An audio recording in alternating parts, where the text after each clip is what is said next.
left tackle number 73, a 6'3", 290-pound senior, Brandon Dickens. At right tackle number 75, a 6'1", 275-pound junior, Jonah DeVries. At left guard number 66, a 6'4", 295-pound sophomore, Alex Hafner. At right guard number 79, a 6'4", 295-pound senior, Jared DeBoer. At tight end number 19, a 6'4", 220-pound junior, Tyrus Hansen.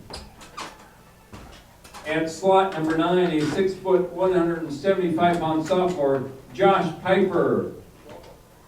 At split end number 13, a 6'1", 185-pound junior, Carson Strong. At running back number 22, a 6', 180-pound junior, Michael Johnson. At halfback number 6, a 5'10", 175-pound junior, Luke Behrens. And at quarterback number 17, a 6'2", 205-pound sophomore, Max Thompson. Assistant coaches Jeff Fitzgerald, Ryan Evans, Larry Burkhart, Michael Frericks, Jason Stolberg, Mark Murren, Rick Thomas, Ryan Slyman, Lance Stephenhauer, Jameson Clark, Tommy Hofer, and Russ Johnson. Head coach of the Warriors, Chad Statham. Now let's meet the cheerleaders for Brandon Valley. Grace Hanson, Bailey Harvey, Helena Hendrick, Ashley Lohr, Jenica Pitts, Josie Bowers, Courtney Moeller, Madison Notes, Brittany Ryder, Lauren Ruhlman, Emily Wendt, Keely Kyleman, Emily Sample, Riley France, and Reagan Blythe. Cheer coach Katie Lane.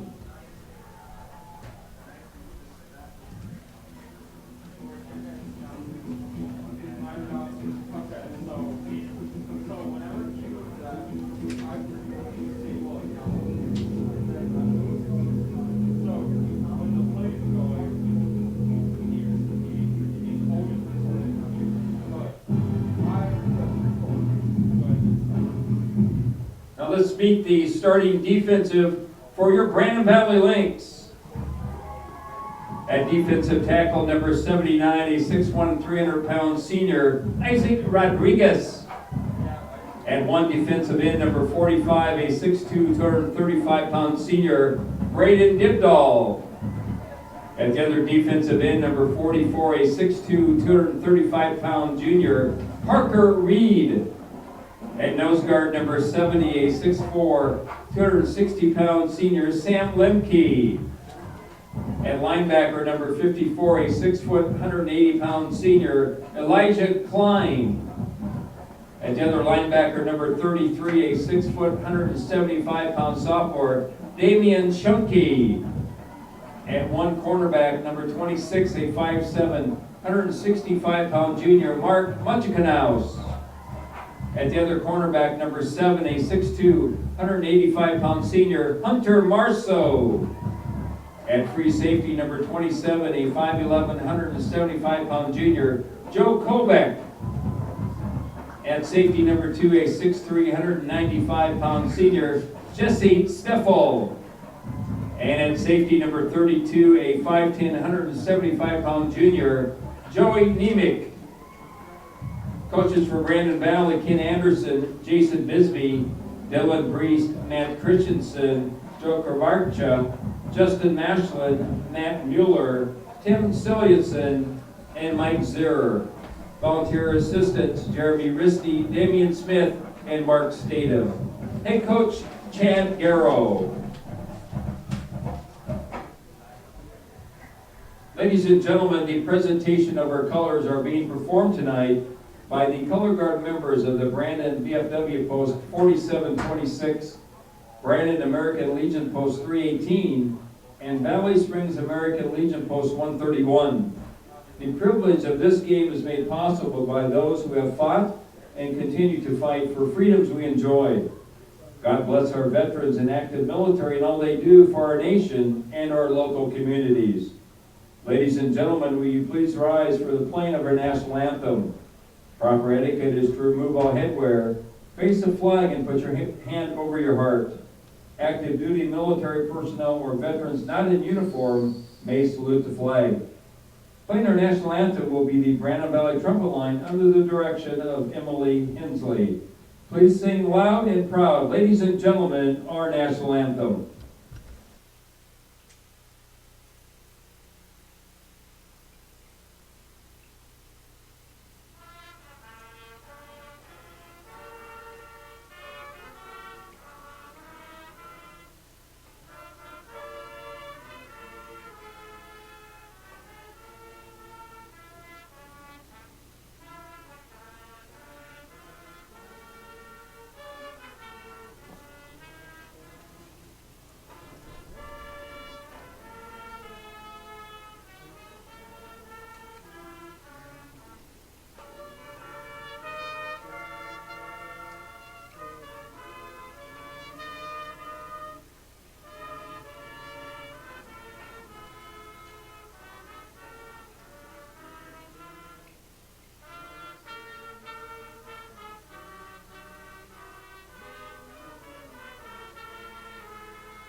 Right now back to the ball field as the national anthem played by the trumpet line from your Brandon Valley Band.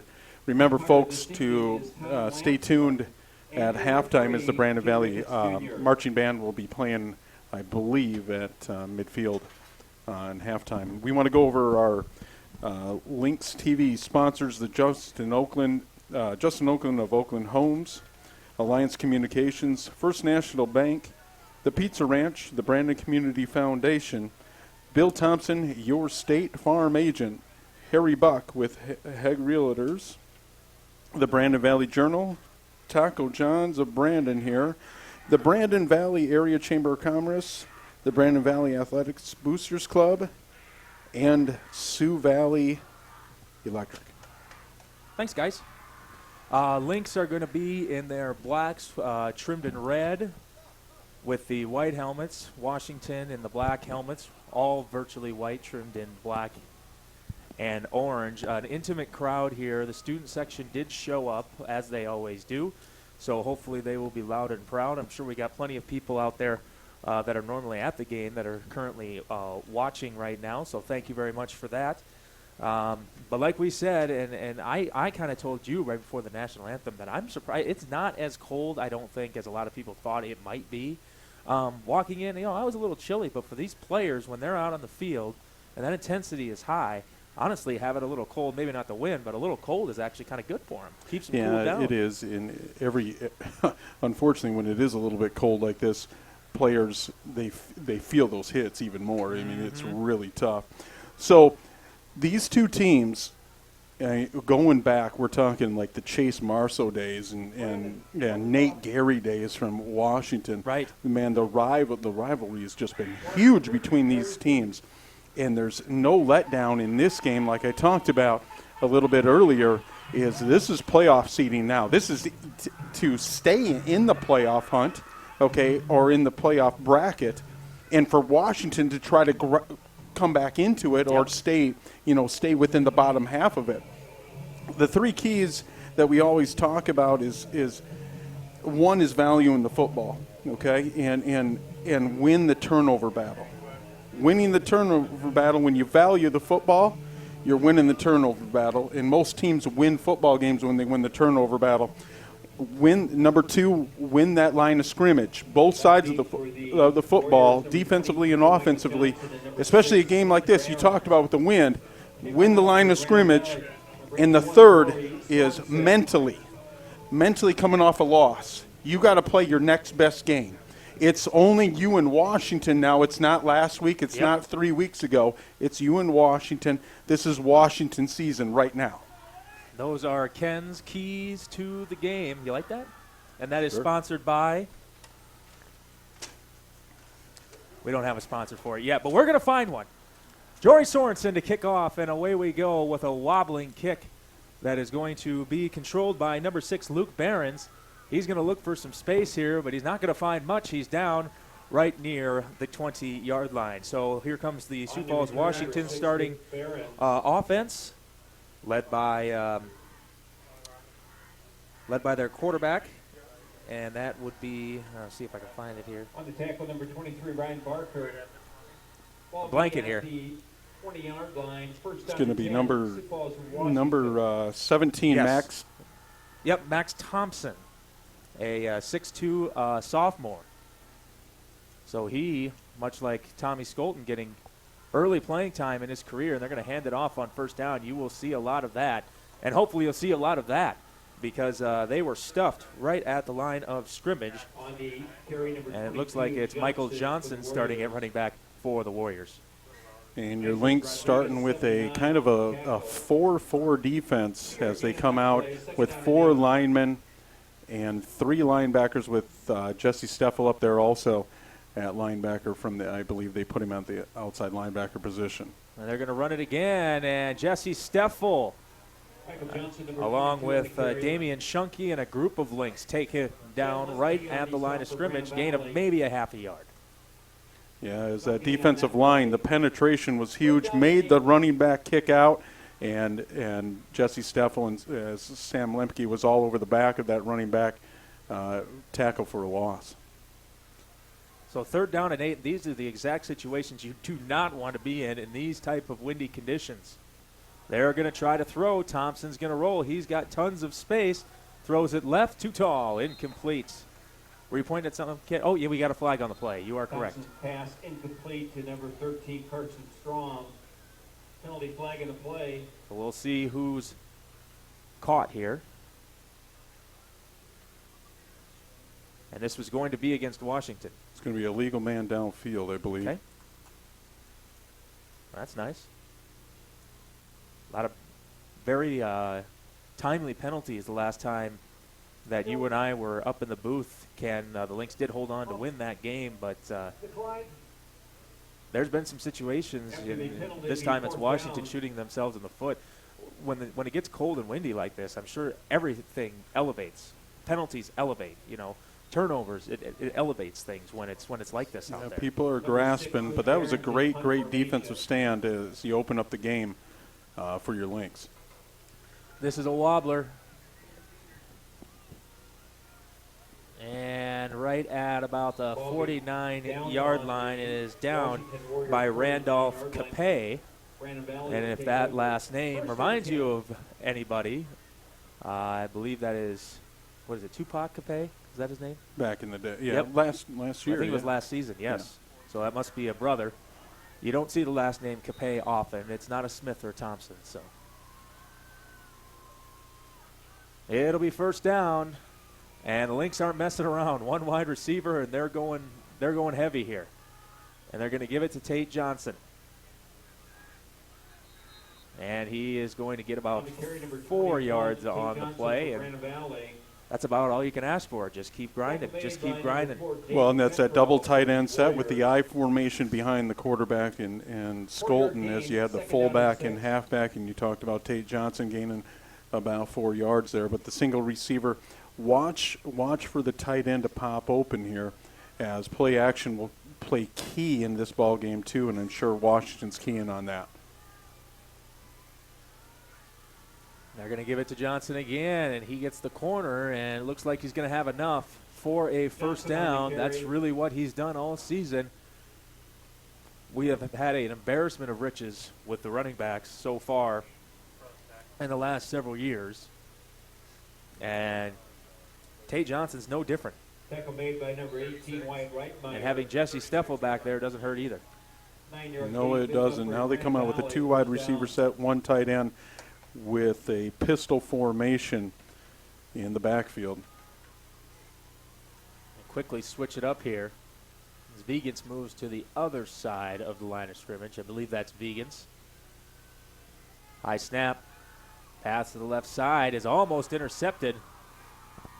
It was intended for Ciliusin, but it was knocked down by Agamane. Yeah, it was a little late on the break. Skolton almost needs to get. He knows where he's going with the ball. He knows the route. He needs to put it out there faster before the wide receivers breaking on his actual route to that out route, and put it out there faster. And that's a completed pass. Felt like about a second late. Second down now. That's McCann in motion. They're going to give it to him again. It's a good way to recover. Boy, he is just dragging defenders early in this game. That's going to be close to a first down. I think he's going to be just shy. But another great run by Tate Johnson. I like the hurry-up offense here, as they're not going to let the defense sub so much. They're going to go right to the line to try to get 2 yards. They pitch it. And he is going to get the first down.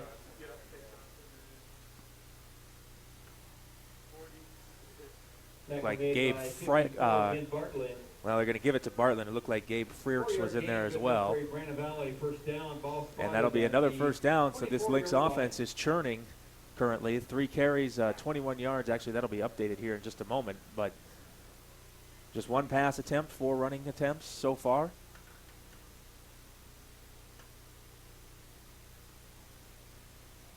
Pistol formation again. And they just flop it to McCann, who tries to get to the edge, and he will get about 5 on that play. You know where you saw, did you watch the game last night? I did not. The no. Patriots game? No. The Patriots are notorious for doing that with their running back White. They'll bring him in motion, or they'll bring Edelman, and Brady will just pop it up to him. That's what they did there with McCann, so I like that. Second down and 6 after the 4-yard gain. Play fake. Skolton. He's got nobody to go to, and he falls ahead for a gain of about a yard. And that's going to bring up a big third down here. And pretty much anywhere you go, unless you're punting, is going to be 4-down territory. But Jory Sorensen is warming up on the sideline. We'll bring up a 3rd down and 5. Well, and one thing you do with that quarterback scrambling like that, and that was great. The Warriors had really good coverage there. Everybody was blanketed. Thomas has to almost take off with the ball right away. He just can't. I know he wants to find his receivers, and receivers want him to find him, but he needs to use his legs a little bit more and quicker there. Tommy on 3rd and 5.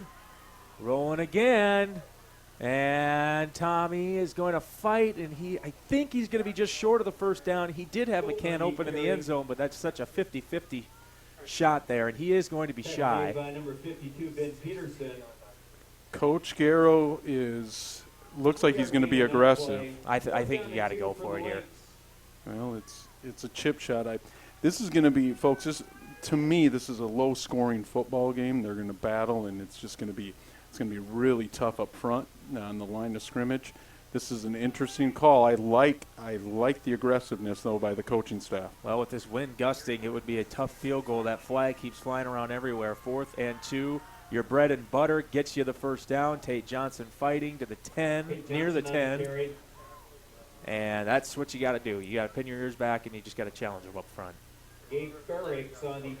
I like it. That shows confidence, and confidence is huge in a team coming off a loss to Lincoln. Last week, your Lynx just barely You know, I think it was, what was it, 30 to 28, I believe. Just Something like that. barely. But that, I like the confidence that they're showing. 1st and 10 from the 11. They can get a first down here. There's Johnson pushing the pile as he always does to the Johnson 5, on the carry. gain of 6. Burricks on the tackle, number 46. It'll be interesting here how the Short gain on that Washington, play. the Warriors defend this. Ball Now spotted at they the got to 6-yard group line. up and try to stop that run. 2nd down. But one of the main targets in this red zone, to me, is Vegans, number 15. To me, he's one of the best tight ends in the state, and you almost got to use him here, but they're going to run. Well, they do run it. There's Johnson, left side, and he's going to be just Played short by of the number goal line 21, here. Tim And Johnson. that'll bring up a 3rd down. And once again, you'd have to think if the Lynx are willing to go for it on 4th down at the 15, that they're more than willing to go for it. Oh, absolutely. And actually, are they going to move the chains? Well, yes, they are. It looks like they're going to move the chains. So this is going to bring up a first and goal from the 1-yard line. That's my apologies. I thought it was going to be 3rd down. Ball spotted at the 1-yard line. Who do you give it to here? You just keep it and go right off your center's butt. Yep. Nope, they're going to pitch Or it. you pitch it. Johnson And you is get it. in. Touchdown, Brandon Valley Lynx. Brandon Valley. Tate Johnson does it again on his 8th carry of the possession, and the Lynx get on the board. A huge swing in this type of a low-scoring affair that you assume it's going to be to get a touchdown on your opening drive. And on for the extra point is your special teams, and special teams in these type of games can play massive too.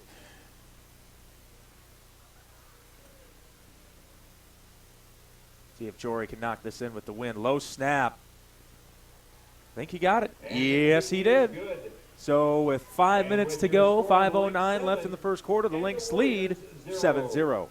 Justin Oakland of Oakland Homes is the builder and developer of the lake at Aspen Harbor in the heart of Brandon. Coming soon will be great building lots at the new Twin River Crossing development. Just give Justin a call for details at 605-553-5311.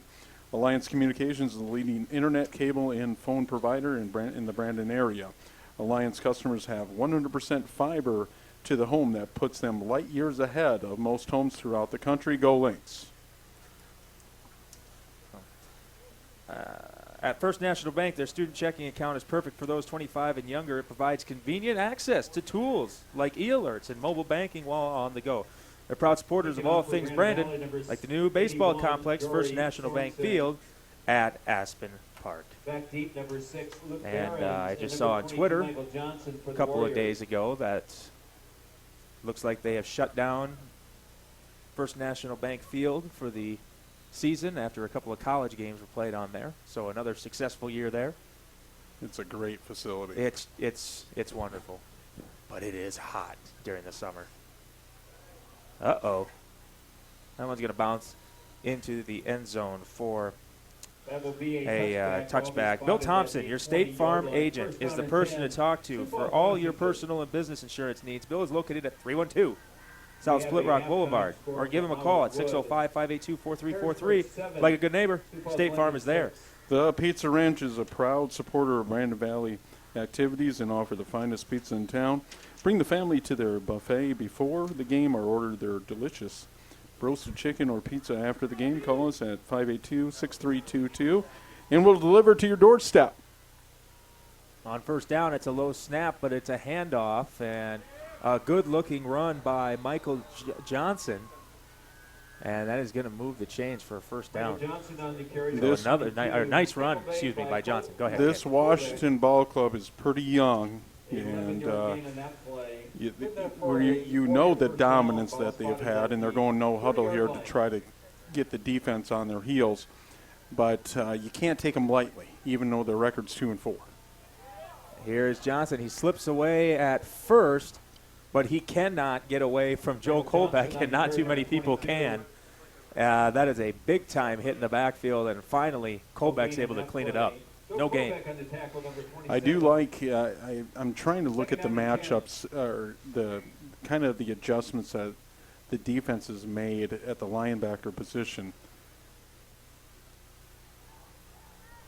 and I believe they have. We'll take a look at it when we can see the numbers here. On second down, there he is again, and again he is met in the backfield. Johnson And on the other carry, than number one 22. run, Johnson has been completely shut down. Sam Lemke making the stop on that one, bringing up a third and about 9.5. No gain on that play. Third down and 10. The defensive line's playing outstanding right now. I'm going to talk about the linebackers a little bit here. That has maybe hurt our defense a little bit in games, and we'll talk about that here in a second. 4 wide receivers set.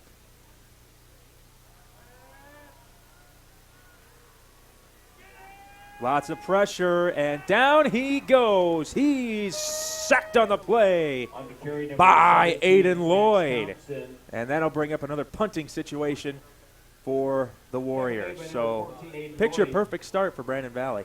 Loss of And we five haven't on we that haven't play. talked Fourth down, about Aiden Lloyd a lot this year, No. and I think that's another one of the new wrinkles that they're bringing in for the defenses. We got a flag here. Penalty flag in play. We got too many men. Back in And Aiden Lloyd is hustling off the field now. 5 yards. Yeah, we didn't hear it, but it looks like they had 12 men on the field. And that'll push them up to the 31-yard line, but they will still be punting on 4th and 10.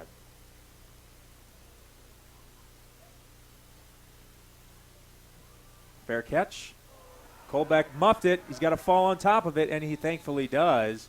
They're going to lose a few yards on the play, and they will start from the 33. That's part of it. We talked about special teams. The hands are cold. Okay, and it's really hard to catch the football tonight, and you just saw that from Colbeck there. Offensively, keep on running the rock. That's what I call the football, and just keep on pounding it right down their throat until they can stop it. Keep on going to it. First down and 10 for Brandon Valley. Play fake. Skolten. He's got Johnson there, and he makes the catch. Talk about running to set up a pass in that situation. I know it's still pretty early in this game. We're still in the first quarter, but so far, Brandon Valley, 11 carries, 49 yards as a team. Sioux Falls, Washington, 6 carries for 7 yards. In a game like this, that is not sustainable, and it's been proven that it's not sustainable for the Warriors. Exactly.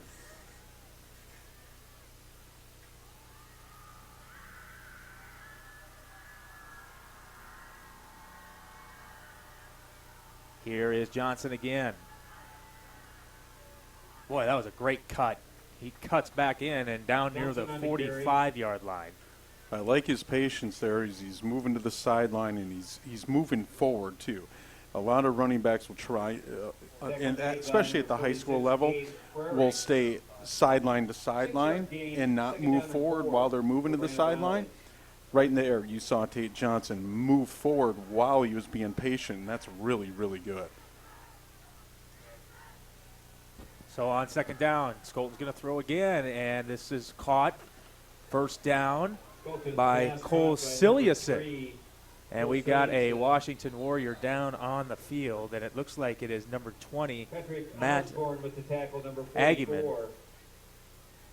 So we'll hope that he's all right. Might have taken the helmet to the turf. We don't want to speculate, though, even though that's exactly what I just did. The Brandon Community Foundation is a permanent charitable endowment that supports activities that improve the quality of life for all ages in Brandon and Valley Springs. More info, go to their website, brandoncf.org.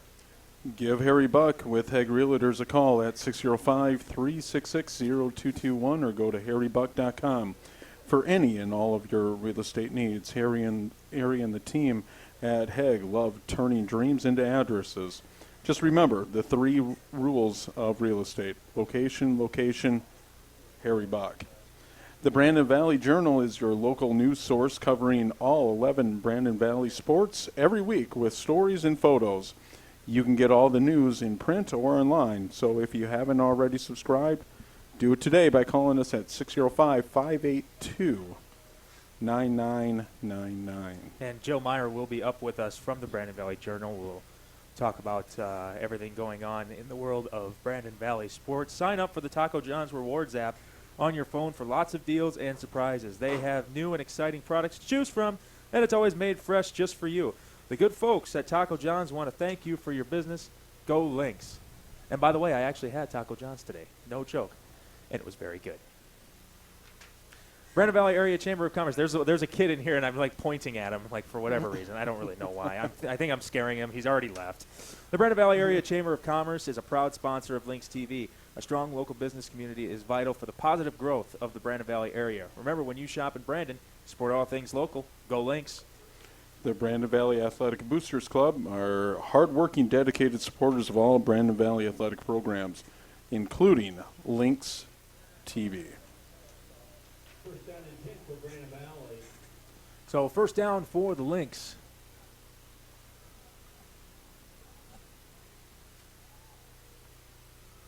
First and 10 from the 39. Once again, they're bunching them up with the tight ends. Here's Johnson. Slips away from one man to the 35. Another nice run from Tate. And for the Warriors.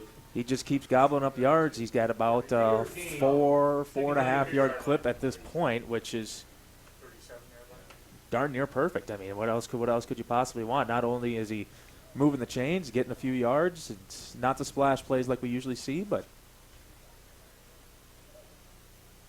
here he is again. Pushing the pile. Johnson on the carry. Looked like it might have been Ben Bartling on the bottom of that pile. Actually, they're going to maybe Ben Peterson. They're going to go hurry up again as third down and short comes on for your Lynx. And now we're going to switch it up here. We're going to have two wide receivers set. But nothing changes. They're going to give it to him, and he is not going to get it this time. It was Randolph Capay in on the stop with Patrick Osborne. So now the decision comes, do you try and pin him back deep? But it'd be very difficult to punt near the 31, so it looks like the Lynx are going to go for it. You stay aggressive throughout this game, and that's what you need. That's what the coaching staff's doing, and I like it. One thing that the Washington Warriors defense, they're stacking the box now. They're bringing the safety down. And they're not fooling anybody. It's Jesse Steffel gets the first down easily, and he's going to be out of bounds near the 22. So first touches of the game for Jesse Steffel. And he picks up right where Johnson left off. First down, Lynx. And that was just speed.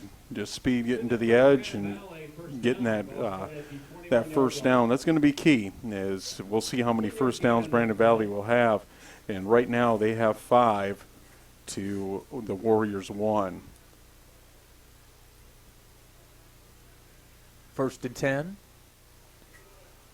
Give it to Jesse again. And Jesse's refusing to go down until he's gotten a handful of yards. And that will end our first quarter.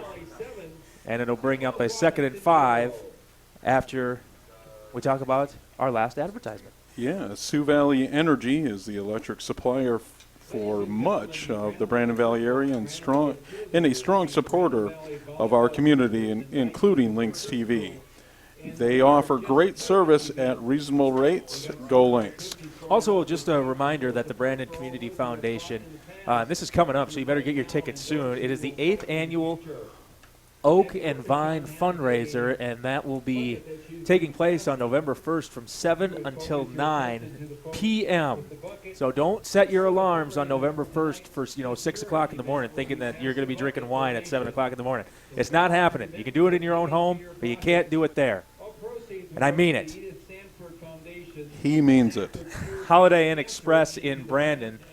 The Brandon Community Foundation provides grants to area nonprofits organizations who strive to provide a better quality of life for all ages. To purchase tickets, and they're only $40, and, beer, wine's going to be there. You can talk to Aaron Dahl at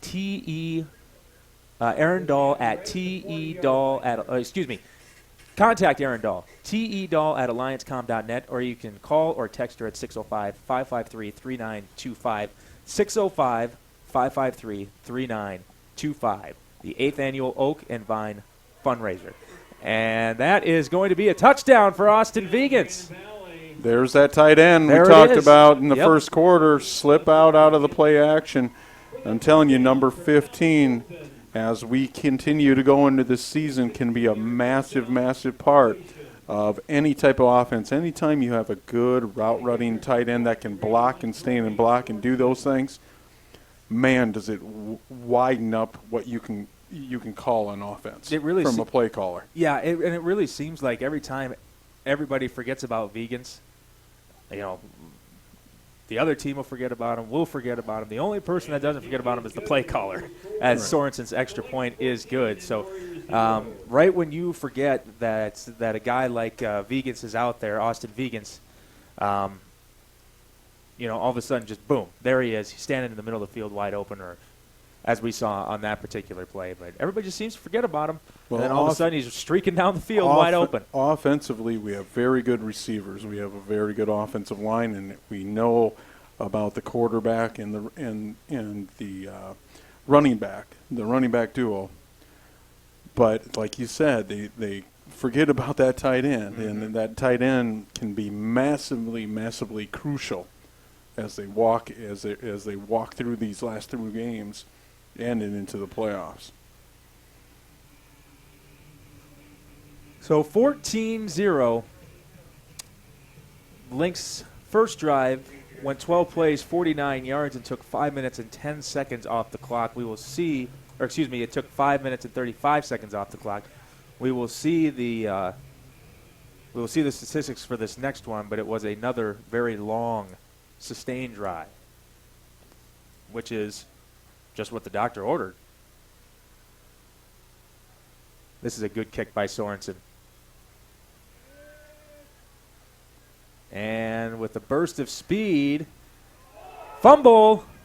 They dropped the ball. Hook fell on top of it. Frederick fumbled, but it is going to stay with Washington. So best field position for Washington so far. It is right near about the 33-yard line, and that's where the Warriors will set up shop in desperate need to get into the end zone on this drive. Well, and you look at the first quarter, as Brandon Valley, the time of possession was at 5:35 in that quarter. You're looking at time of possession with Washington about minute 59. Wow. Those total drives. So that's massive in cold weather. That's what we call playing keep away. Gobbled up in the backfield. Michael Johnson is eaten up. And Parker Reed is going to get credit for a TFL. But credit those defensive tackles there, because they're the ones that push that ball carrier to bounce out. Yep. He wanted the middle of the field, and you got to credit other players on that defensive line for making that tackle happen for Spencer. Both teams have touched the ball twice. This is Washington's third possession as the pass is caught. That was their 9th play of the game on offense. The Lynx have run 21.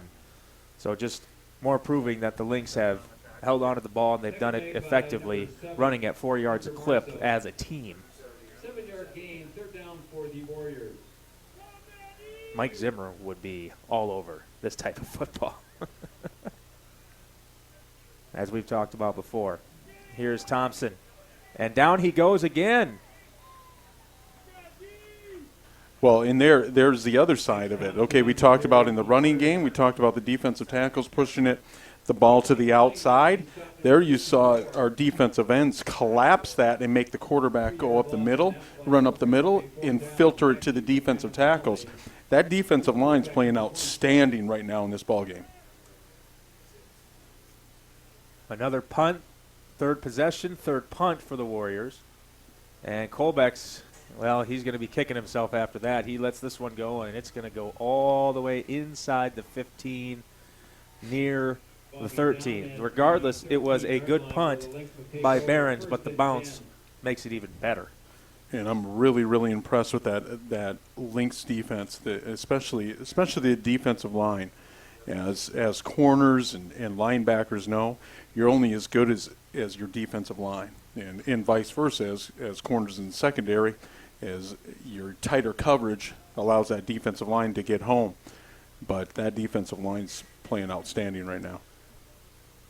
Tommy is out of the shotgun on first down here. That was McCann, the motion man.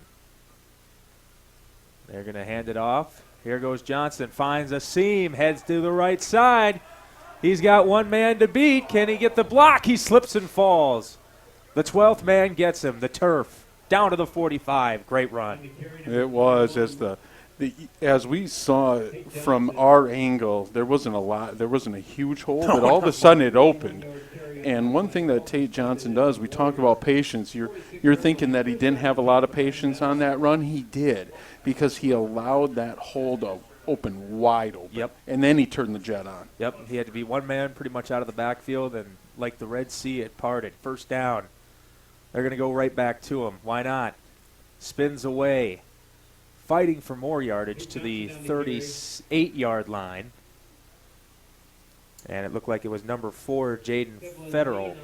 But how about we give it up to the offensive line, too, because he's not getting touched until the at least linebacker position. And that's always a recipe for great running, is when your offensive line is be able to push that defensive line backwards. 2nd and 2. Here he is again. Slips through one man, heads to the right side near the 20. He's going to be just shy of it as Wyatt Rettmeyer makes the stop for the Warriors. And once again, the Lynx are marching, and they're going to put them in the red zone. If it's not, it's close. Looks like it's going to be right at the 20. And Tate Johnson over 100 yards already in this ball game. He's already rushed the ball for 15 attempts.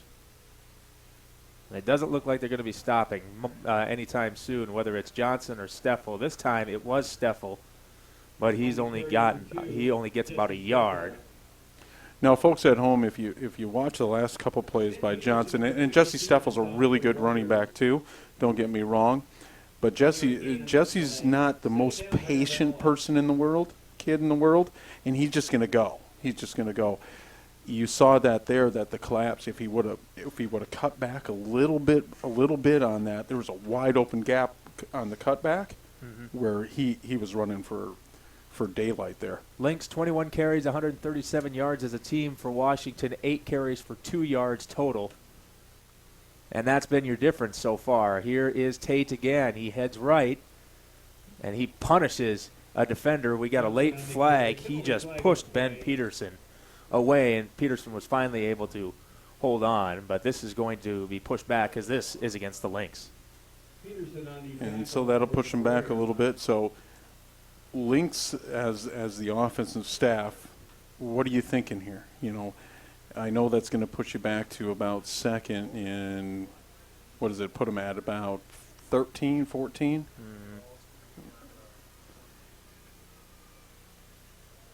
Okay, so it's going to be, yep, yeah, right around that distance. And so now this is when coordinators, make their money. Is that when you're forced into a situation that the team hasn't been in so far, and so right now I would stay running the ball. Yep. Okay, don't get out of your skin here. Don't get out of your jersey. What you're doing good at, run the rock and go. So 2nd and 17, and they will throw it. They're going to go deep. Ciliuson, looks like there was some miscommunication there. That one was overthrown. And so and we can now, hear the coach's booth. Somebody just stomped their foot. That's not probably ideal. But doing that, and almost a screen pass there would work, okay? You're in that Exactly what I shotgun was thinking position, too. and maybe screen it out to your back, or even your wide receivers. Use that underneath screen that they do out of that position. but don't go for the home run here. And so now you're forcing a 3rd down and 16. And I know the offense has been aggressive, and I think they're going to treat this as a 2nd down. That's my guess. So 3rd and 17. Low snap. Dump over the middle. Johnson couldn't hang on. It was just a little too far ahead of him. Tried to one-hand it. And it will be incomplete. And at this point, well, Jory Sorensen is going to come out onto the field here. I like that. Yeah. You know, it's field position. Try to pin them. That's Nope, hard. they're kicking a field They're goal. going to kick a field goal here. And the wind has mostly been blowing in Jory's face for most of this game. Now it looks like it is kind of going from sideline to sideline instead of up and down the field. So this will be a 43-yard attempt. Nope. Doesn't even get into the end zone. So good drive by the Lynx. Burned some more clock. Had control of it. But like we said, penalties are going to kill you in games like these, and that's exactly what happened on that drive. And so you're not forced to throw the ball on 2nd down. You're just it's not a forcible thing. Continue to run. They think you're going to throw. Give them a little magic. You know that what they're not preparing for. Their defense. They're in a coverage. They're in a different coverage there. They're probably not blitzing their linebackers so much. Run the ball in that 2nd down. Get manageable yards to manage that throw on 3rd down. Thompson just throws it up there, and it is caught. Great adjustment on the play. First of all, great throw by Thompson to get that one off with pressure in his face. Pass was caught by Josh Piper for a 1st down to the 45.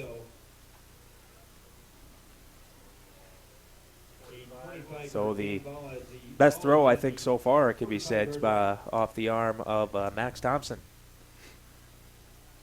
They hand it off here. And a late push gives Johnson a nice gain on 1st down, gain of about 5. Well, you can see what the Washington offense is doing here at the talk quick. They don't want that defensive line that's been dominant to set itself. And this time Thompson's going to keep it, and he's just going to slide down. He gives up right near the 49-yard line, so a gain of maybe a half yard. This is stop made by number 45, Braden Dibdahl. Another big 3rd down coming up here. A 1-yard gain, that will bring up a 3rd down and 4. So this is where your defensive coordinator maybe, they're probably going to throw the ball, maybe bring a blitz. Well, they brought pressure. It was caught, and it is going to be a 1st down for Johnson out of the backfield. Like somebody might have been late getting over there. It's usually a linebacker just staying and probably peeking at the wide receiver and not paying attention to that back coming out of the backfield.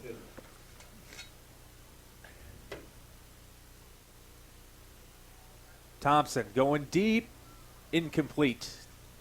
Just too far ahead of the guy who just made the big catch, Josh Piper. Incomplete. Covered on the play, number 7. Good coverage by Hunter Marceau, getting some play here tonight. 2nd down and 10 for Sioux Falls, Washington. Also a good baseball player.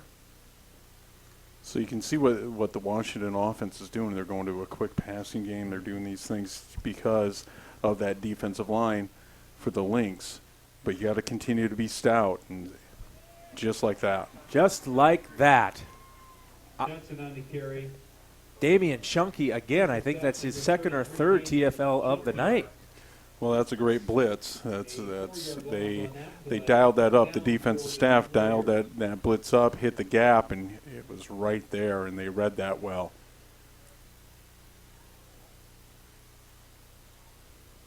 So something that Washington has been dealing with way too much for their liking in this game. A 3rd and long here. Thompson. Pressure. Oh, he's gobbled up. Number 60, Dante Miller. On the carry, Mac Thompson. And it looked like number 44, Parker Reed.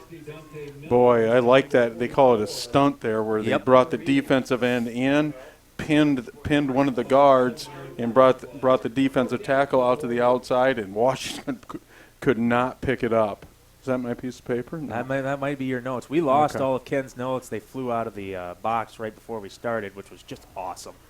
Here goes Joe Colbeck. Of course, I'm an elite Brandon Valley Lynx mind, so I don't need notes. Yeah, I know you go with the everything. no notes. I know everything. I don't even have a roster sheet up here.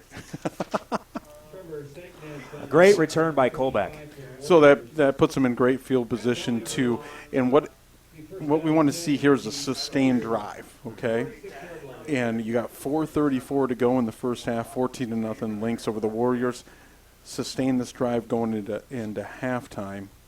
Put it at a 3-score game. Yep. There's no saying that they can't hold the ball until there's about 30 seconds left, even though they're already plus side of the field. Vigans comes to the right side of the field. And here is Johnson. Oh, we could hear that pop from all the way up here. And Johnson, he's digging it.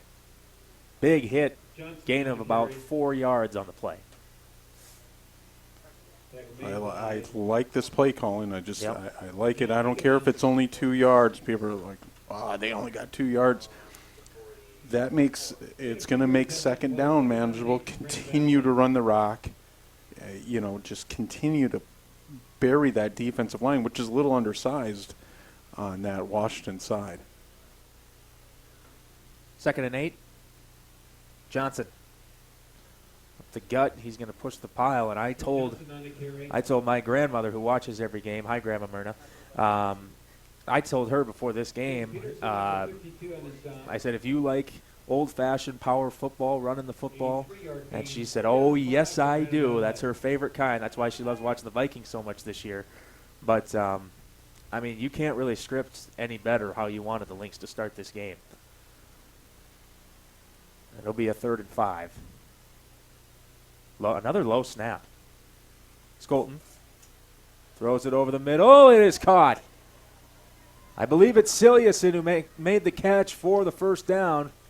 Big time throw by Tommy Skolton, and it will be a first down all the way inside the 30. But folks, see what 2 runs on 1st and 2nd down did. It became a manageable 3rd down. 3rd down and 5 is very manageable. 3rd down and 16 is not manageable. No, not in this, especially not in this weather.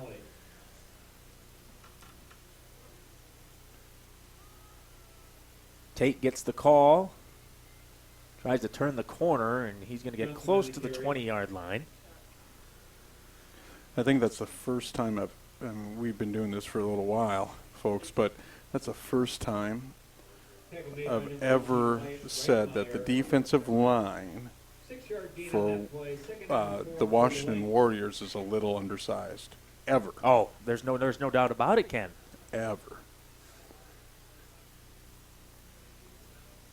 2nd and 4. And that time, that was not the case because Ben Peterson just came in and ran roughshod. Well, and that's so. Here's the difference. Here is Yes, is that, please. So all the linebackers were blitzing. I mean, they brought a full house there. There were 7 coming. That's where I'm not saying that Thomas Skolton can't do this, and I don't know if they have audibles, but anytime he would see that, he could check that into a play action pass, and you would have a touchdown. Yep. Skolton 4 of 7 so far in this game. He's going to have to throw again here, and it is caught. And that should be enough for a first down. McCann makes the catch. And the Lynx move the chains again as we're moving to 2 minutes here. Love this drive. So a 10-yard gain on that play. Peyton Carroll checking out of the game for Brandon Valley. And now we have a whistle here, and I think it's going to be, well, I'm really not sure what it is. The referees have not made any signal. Looks like they were just letting Washington do a couple of substitutions. That's nice of them. That is nice of them. They really seem to like Washington. They like the football schools, I tell you. They like them a lot. Skolton, dump off, caught. And out of bounds was Luke Wickersham, the fullback. We got to give him a little bit of credit too in some of these runs. He's At been the very fullback good up front. position. Yeah, it's not glamorous at all. Nope. It's you find the first guy that appears in front of your face, and you push him backwards. It's pretty simple, but yet it's not simple because there's a lot of linebackers that are flying right at you. On second down, here is Johnson up the gut. He is met Johnson on the carry. by Federal, and that'll bring up a third and short. C.J. Ham, former Augie running back, now plays fullback for the Vikings. He joins a show I listen to every Monday, and to get his perspective about the game is very, very interesting because he really does see it from a different perspective down there as a fullback. And he has been quite good this year. Third down. And Johnson is stopped before he can get there as Freddie Frederick. And just That's like his real name. Just like we talked about, you got to get 2 yards, but they had at least 8 to 9 players inside the box, okay, right by the offensive line. You almost need, like I said, you almost need your quarterback to be able to audible check out of it and check to a pass, because if they're bringing that much heat, somebody's going to be wide open. And like I said, I don't know if they have that from the offensive staff for Brandon Valley, but that may be something they could put in where it's just a quick check, because there's a timeout on the field. Yep. But what we talk about is that how the team matures and the play calling matures throughout the season, and the development of plays. Okay, Thomas Skolton is very capable of giving him 2 audibles, really 2 set audibles, because most teams, Harrisburg next week, and whoever they have on the last week of the season, and then into the playoffs. Yep. Saying we make the playoffs. We will. Okay. But that might be useful as they go forward. Is giving him 2 things in his pocket that these teams are going to focus on the run so much, and collapse the pocket with a lot of blitzing, and 8 guys or 9 guys in the box. Let him just check out. All it has to be is a quick even rub his right leg to the one receiver on that side, and it's really simple. Yeah, exactly. I mean, so we'll see the maturity how that evolves, because everybody knows what the offense of Brandon Valley loves to do, and that's run the ball. And so if I'm a defensive coordinator, I'm taking away your best thing and I'm making you go to your second best thing. And having Tommy as that option is not bad, by the way. Right. I'll take Tommy, Ty, and Cole any day of the week. Play fake. Skolton, end zone, touchdown. Brandon Valley Lynx. It's Cole Silliuson. There's that second option, Ken. I liked it on that play. Hey, and that's it's just really quick. It just can happen that fast. And it's kind of like pick your poison. But I'm not saying Washington's not a high-powered team. Don't get me wrong. They have a rich history of being really good. This year's a little bit off for them. Yep. Okay, it's just the way it is. Programs go through these things, and right now we're about to put hopefully 21 points on the board going into halftime, and a big 0 for Washington. And it is good. You know, I can't remember if it was after Marceau got done or if it was Waltner's last year. The year after, one of the years after we played Washington at the Dome and lost, they did have one of these kinds of years. But I don't think it was quite 2-4, but the things were a little shaky. But it is just a shock to see somebody like Washington struggle. They're in that little fringe at the end of the seeding there, where they could drop off and not even make the playoffs. Yeah. And for that program to do that, I mean, every game to them's got to be a must-win game. But I talked about not only is this roster, as I look at this roster, and that's right in front of us, Kyle, I see a lot of 10th, 11th graders. I don't see a lot of seniors. No. They graduated a ton last year. So, it's all about how your program grows up from the younger to where they are right now. Yep. And sooner or later they're going to be a force again. Yep. But And- this just, to me, this just isn't their year. And like I said, programs, that happens to programs. Yeah, and we, I mean, Lincoln a few years ago had a down year. Brandon Valley had a down year. Oh, wait, no, they really haven't, have they? They've No. been pretty steady. And hats off to the JV coaching staff, all the way down to 8th grade, all the way down to junior football. Yep. That all starts down there and it climbs up, and that's your whole program. It's just not varsity; it's your whole program. And hats off to the whole program for sustaining excellence throughout the years. No doubt about it. 18 seconds to go. And we'll see if Washington just wants to wave the white flag in this first half or if they might want to try to push it. Thompson is going to start out of the shotgun. Michael Johnson in the backfield with him. First down, trips to the bottom of your screen. Here's Thompson. He throws it out wide. Johnson makes the catch. And if they don't give him a first down, that is probably going to end this quarter. Second made by number 32, Joey Nemec. And that is how our first half, excuse me, I said first quarter earlier. That is how our first half is going to end. A monstrous performance on the ground with 155 total yards. Tate Johnson, 22 carries, 130 yards on the ground. And the Lynx lead 21-0 at the half. And actually, we usually do it afterwards, but I think Jill Meyer is up here already, and if she wants to join, she certainly can right now.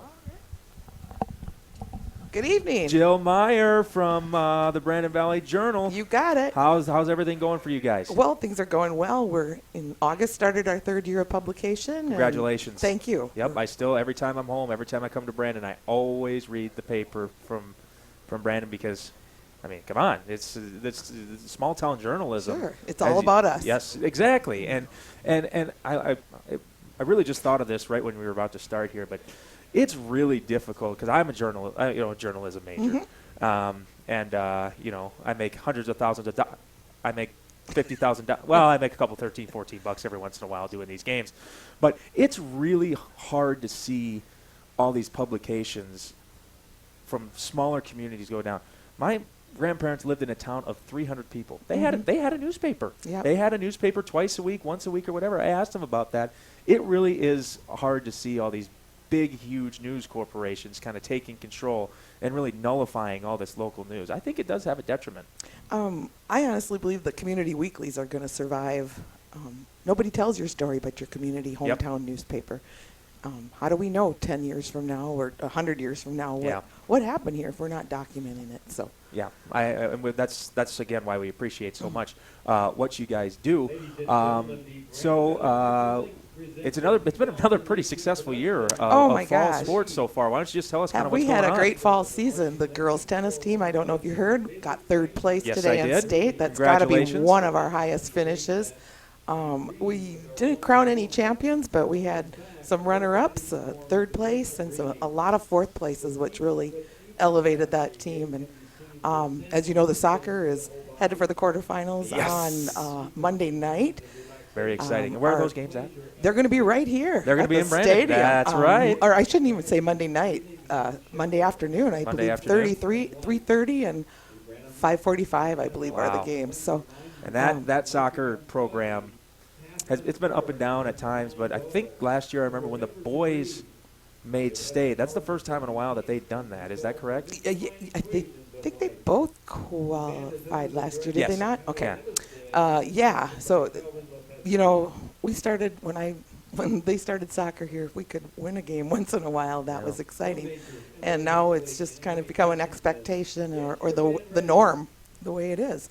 The Lynx way, right? That's the Lynx way. That's right. And also, Brandon Valley beat Washington in dance this week as well. I was told I had to give the dance team a shout out.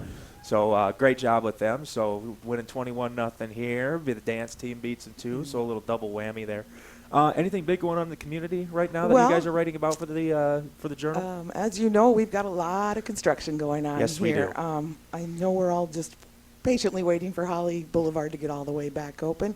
we're dealing with the Sioux Boulevard closure right now, Yep. which has Main Avenue being a big detour. So just everybody be safe out there Yeah. and be a little kind, because it's just a little construction and we're going to get through it. Oh yeah, and I mean, you go through the pain of it now, but once it's done, it's going to be just so much better, Right. because we really did need to get some work done. But if we want to get a subscription to the Brandon Valley Journal, where can we do that? Give us a call at 582-9999, or you can go to our website and subscribe online in print or digital at BrandonValleyJournal.com. All right. Well, we're stepping on the touchdown call of the band here, so I'm going to Yeah. let Jill go. Thanks Sounds so good. much again. You bet. Always great to talk to Thanks. you. Go Lynx. You bet.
Ladies and gentlemen, your Brandon Valley Marching Lynx.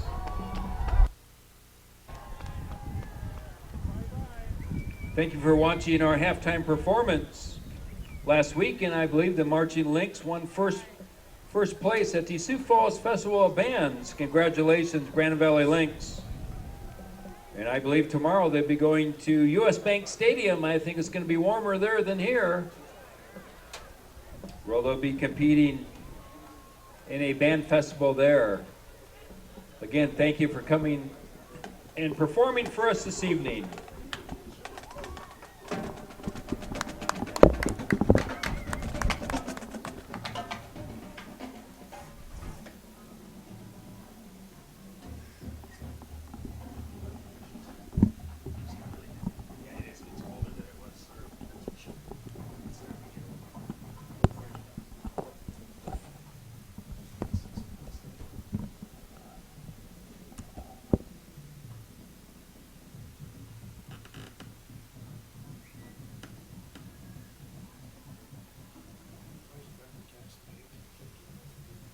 Ladies and gentlemen, at this time, we have these seniors: Kylie Flutterman, Ben Wadelia, Sophie Van Horn, Lucas Johnson, Ella Simonson, Braden Wills, Sidney Pelletier, Dane Payton, Jenna Long, and Johnny Ackerman. These seniors will each have their chance to compete for a $250 college scholarship provided by Lee Skellen and Harry Buck of Hague Realtors in Brandon. Each senior will have one attempt to kick a field goal through the uprights. If successful, they will be invited back to compete in the finals at a later home game for the scholarship. All right, seniors.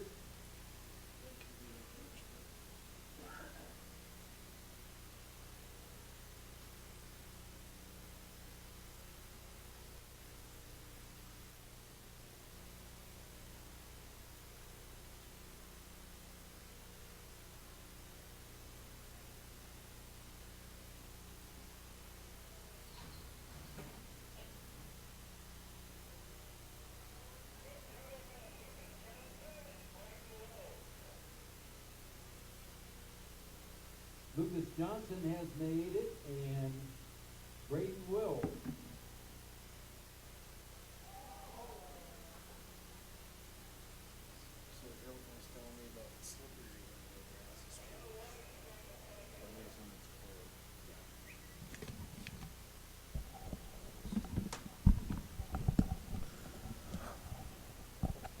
All right, we are back here. Teams are probably coming back onto the field very soon here. Lynx up 21-0 over Washington. And, I mean, what else do we got to tell you? The Lynx have ran 38 plays. Washington has run 18. Washington has 46 total yards. Brandon Valley, 226. It's been a total domination. It has. And we'll go over a couple stats here. Offensively, for your Lynx, Thomas Skolton, 7 for 10 for 71 yards. And 2 of the 3 scores that are up on the board through the air from Thomas Skolton with 2 touchdowns through the air. Tate Johnson, 22 carries for 130 yards and 1 touchdown. Key is that he's averaging 5.9 yards per carry. If you can average that all night, you're going to win the football game. And defensively, the defensive line's really playing well. They're controlling the line of scrimmage to kind of taking Washington out of their game where they want to run the ball. And to lead that defensive line so far, Sam Lemke has 3 tackles. And like you talked about how many tackles for losses that this whole squad has on the defense. But he's got 1 sack also, so they have 2 sacks, I believe, on the night, and with a couple players with half sacks also. With Washington, I could only target one thing, and that also hinders on our defense is that Washington right now, for 2 quarters, that whole half, -3 yards rushing. Yeah. And so when you make a team one-dimensional, you took them out of their game plan, and the scoreboard's showing that because there's a 0 on the board. And we know the field position, time of possession has just been outstanding on the side of Brandon Valley and not so good for that Washington Warriors team. Both teams are staying in the locker room because it did turn a little bit colder as the full moon's out tonight. I don't know if it's a full moon, but it's pretty close. And I think they always say that when the cloud cover's not good, that it's a little bit colder out, and it's cold. Mm-hmm. We had to shut the windows up here. Hopefully we get down in time, or I'm going to turn into a werewolf. I've said too much. But let's be honest. And not only has Brandon Valley pitched a shutout in this game, Washington really they haven't even sniffed points. They haven't even come close. It is. I mean, we are just taking total control up front. Linebackers playing well. Coverage has been, for the most part, pretty good.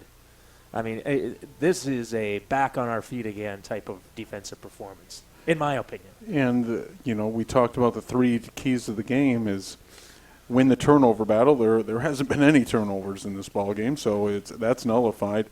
But then the second key is winning the line of scrimmage and the mental part of it. The third key so they're hand in hand. Anytime you're winning the line of scrimmage, that makes everything else, every layer, we're talking offensively, when you're winning the line of scrimmage, the offensive line's winning it. The running backs are, with the heavy carries, they're at 5.9 yards per carry, and that's Tate Johnson. And so defensively, the -3 yards from Washington, that's winning the line of scrimmage too defensively. So the linebackers are able to flow more. You've seen some good blitzes out of the linebackers because that defensive line's just creating so much havoc in the backfield. And secondary-wise, there hasn't been a lot to go on. I mean, there hasn't been opportunities for interceptions. We saw one fumble by the Washington Warriors running back, but it fell back into their hands. So really right now what you're winning is the line of scrimmage and the mental part, because you have to be mentally strong to play in weather like this when it's really cold. Yeah, and so far mentally we've seen some slippage with this Lynx team defensively and penalty-wise in these first 2 home games. And it appears to me that mentally the Lynx really came into this game and said, hey, we're not going to make these silly, stupid mistakes. We're not going to be jumping off sides. We're not going to be grabbing onto people and holding people. We are going to run the ball. We know that we're bigger up front. We know that we can stop the run. We know that our secondary is either A, banged up, or there's just some players not available. I don't want to speculate on that, but this is the third Vikings reference, and I'm sorry for you people that aren't Vikings fans, but it's like the 2 home games that the Vikings have played this season where they just are able to get good field position, get up early, pin their ears back on defense, and just get after it. I mean, it's not, it's not the most appealing for, millions of fans watching the game, but for football purists, and I don't necessarily consider myself one, but I'm sure you're just titillated by it. Well, you like, especially as a defensive coach. Well, you like to control the clock. That's always the key to it. Exactly. You're not always going to have games where it's, every time you touch the ball, you're throwing it for 60 yards and a touchdown. And you like to control the clock, and you talk about defensively. It all starts up front. I mean, that's just what it is, and offensively too. But defensively, it really starts with how you make a team one-dimensional. You're typically not going to start off a ball game where you're taking away both dimensions of the offense. So you made them one-dimensional, and now they know in the back of their head, and their play callers on the other side of the football there, their offensive coordinators, are now the playbook went from a full playbook to a half playbook. Yep. It went to, okay. Now, and the scoreboard shows it too, because now you have to try to climb back into this baby, and you're down 3 scores. Yeah. And so at the end of the day, it's all about winning the line of scrimmage. That's always football 101. Yep. And so we're going to get back to our Lynx TV sponsors. Yes. I love we the got sponsors. about 20 Go ahead, seconds man. to go. Justin Say it. Oakland of Say it. Oakland Homes. Alliance Communications, the First National Bank, if I can turn these pages here, my hands are freezing. The Pizza Ranch, the Brandon Community Foundation, the Bill Thompson, your State Farm agent, Harry Buck with Hegg Realtors, the Brandon Valley Journal, which Jill was up here a little bit ago, Taco John's, Brandon Valley Area Chamber of Commerce, the Brandon Valley Athletics Boosters Club, and Sioux Valley Energy. It's too bad we didn't have, who is it, Austin Hansen that works for Pizza Ranch? Andrew Hansen, Austin Hansen, one of the two. Andrew. Aaron. Yeah. Aaron Hansen? Yeah. Sorry. Austin Hansen was a basketball player for Brandon Valley. Yeah. Oh, is it really? It's his brother? Oh, how about that? I wish he was up here because I could use some nice warm Pizza Ranch up here. That sounds really good. We get it for basketball, remember, sometimes? I know we do, and I really wanted him to come up today because I needed something to cool me down. What do we have? Looks like we got a penalty here. I think it's going to be against Washington, but you said we don't get the numbers for the television, but it sounds like you were saying there's 228 people currently streaming, and that was at halftime. At halftime, around 220 people logged in on YouTube. Like Kyle said, we can't get the Alliance number because I don't think there's an existent number out there. So thank you all for watching. It's cold. The stands show it, and we know you're watching at home. Yep, we appreciate it. We're assuming it's somewhere in the 50 to 100,000 range, but I'm deranged, so I don't. You don't know if it's not. It could be. It could be. It could be. Oh, big hit at the 28-yard line, and number 44 for Washington, Patrick Osborne, just lays. I stopped. I bent backwards. Yeah. Whoa. That was a complete stop. There was no ground either way. That's a 2000. That's a 1980s ESD style hit right there. So the Lynx are going to try and really take control of this game here. First down. Here is Skolton. He's going to try and go deep down the middle of the field, and it is incomplete, intended for McCann. Led him just a little too far with Freddie Frederick, and once again, that is his real name. Number 2, Freddie Frederick, was on the coverage. Yeah, I like it. I like that name. Man. It's like Steve Stevenson. Ouch.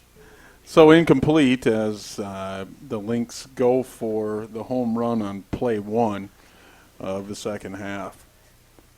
Second down and 10.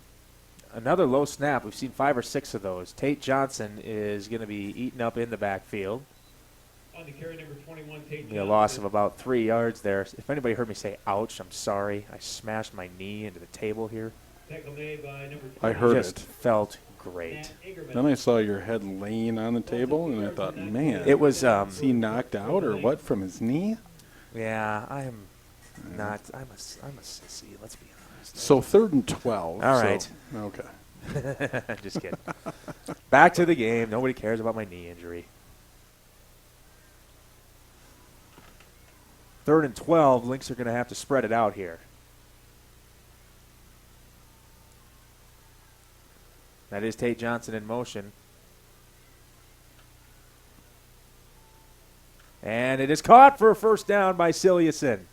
That is, we talked about it on that touchdown too, as really with the cold and stuff, this being option 2, but that was a big throw from Skolton. It was. Well, he bought some time, and hats off to the offensive line. He had a ton of time. We're talking a ton of time. And anytime you have a lot of time, it's hard for those DBs to cover that long, and you're going to have wide receivers popping open. So a big throw from Tommy Skolton. He is 8 of 12 in this game. And on first down, it is Johnson again, right side, and he gets tripped up. He does get a gain of about 4 on the play, bringing up 2nd and 6. Frederick on the tackle. Freddie Frederick. Second down and 6. Wonder what his middle name is. I'm just curious.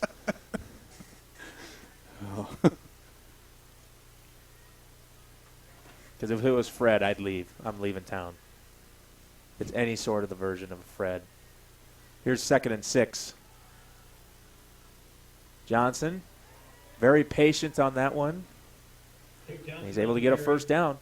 And I love the patience that he has to the outside. People, like we talked about in the first half, people wonder why he's gaining these yards. The offensive line's getting a heavy push. I get it, but his patience to look for the hole and hit the hole is super good. His vision is really good. And his patience to stop, because he's stutter-stepped a few times in this game, and it's been lethal. As soon as we say that, he runs right into a pile with a head full of steam. But sometimes you need to do that. Yeah, you're not going to hit a home run every time. Made by number 33, Randolph Kapai. And he's really not a home run type of running back either. He Yeah. is, at least today, he's been more of a grinder. Yeah, not like in the past. And he gets a chunk of yards. Don't get me wrong, but we've seen some really, like Trevor Crow, and he wasn't a big home run hitter. He was just a grinder. Oh. And Braden Peterson was your home run. I Yeah. mean, when he got going, boy, on the outside, it was over. Trevor Crow, man, that was one of the most unbelievable athletes I've ever been around. Here is a first down handoff, on 2nd down and right near the line of scrimmage. But I talked about this with former volleyball coach Lindsey Smith once. To have a team in a smaller town like this where you got guys playing 3 different sports, the athleticism, they're not just, sometimes in Washington and Lincoln and Roosevelt and those guys play football, and then you got your baseball guys, and then you got your basketball guys, and then you got your volleyball girls, and every which way you want to look at it. But really, in Brandon Valley, even looking at Jackson Hilton up here, basketball, football, and track. You run track? And track. 3 sport athletes, and there's a lot of them here. That one is too tall, incomplete on 3rd down. And Skolton took a hit. He did. It'll be interesting. They're going to punt. Yeah. I hope. I agree with that. Bring that stout defense. The offense, the identity of the offense in that coming out in that first half wasn't the identity that we've seen in the first half, with running the ball heavy. It's a fake. They're going to throw it. Sorensen makes the catch. Did he get to the first down marker? It looks like he did, and it's going to be a first down for Brandon Valley. Wow. Special teams. Jesse Comes up big. Steffel on the catch. Hats off to that coaching staff. Boy, that's the magic pulling out right out of the hat, and hey, it worked. Jory Sorensen just went to the sideline and got pulled up like Rudy for a moment. That was a good throw.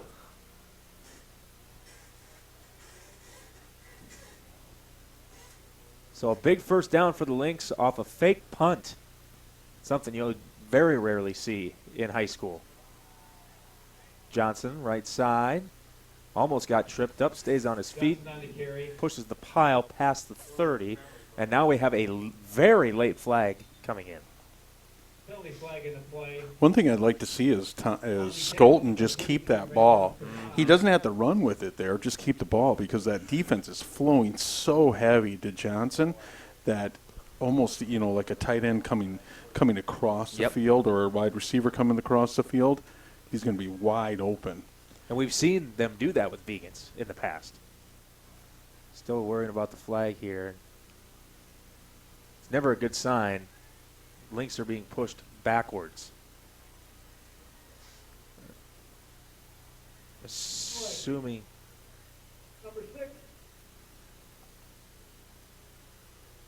Didn't quite catch it, was it? Ty McCann, it's a personal foul. Okay. Bobby spotted at the It's about as specific as they get. The microphone's just in mid-season form for the referees. It's glitching in and out. So first down from the 44-yard line. Excuse me, 2nd down. 2nd and 17. Play fake. Skolton. He's got a man open. It's Ciliuson. Cannot make the play. Pass is intended for Cole Ciliuson, incomplete from Skolton. Boy, he had him, and Ciliuson just could not quite close. Well, there's that play action as the defense bit. They completely bit. Even the safety bit up. And Ciliuson was wide open. Great throw by Tommy.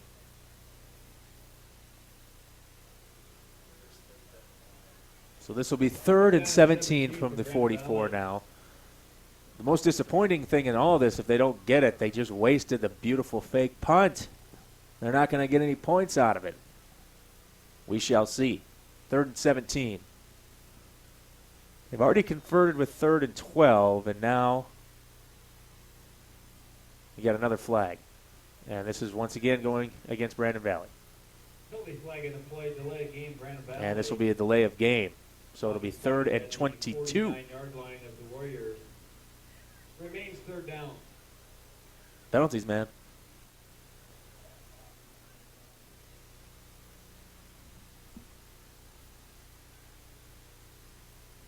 Play fake from Tommy. Another flag comes in.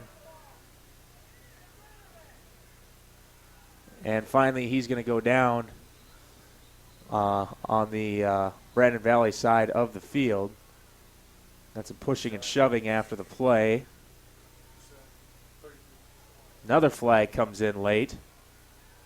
So this is starting to turn into a circus here. Well, and so this is where your coaching staffs come into play. Is if I'm Coach Garrow, I'm bringing that whole offensive staff over to me and trying to get this right, because the penalty flags, we see a lot of pushing over there, a lot of shoving from players, and I believe this penalty is going to go on the Lynx too, and it is. Yep, holding. And a personal foul is going to, or it's going to be a sideline warning on the Warriors. Okay. So both coaching staffs are starting to, I shouldn't say both. The Warriors coaching staff, anytime you get a sideline warning, it's usually probably a earful into that sideline judge. And so things are starting to unravel offensively, though, for these Lynx, is that they know, to me, if you're an offensive coordinator here, you're thinking they're going to bring a lot of heat, okay? Yeah. They're going to set some guys back. They're going to bring a little bit of heat so Skolton doesn't get comfortable in the pocket. Well, what nullifies blitzing? I call it heat. What nullifies that is a good screen pass here. We haven't seen that, but now, interesting. So now they're going to say it is 4th down. I don't know how that's possible with a holding penalty. Because that one was declined. Yeah, okay. They declined it, and they got a sack.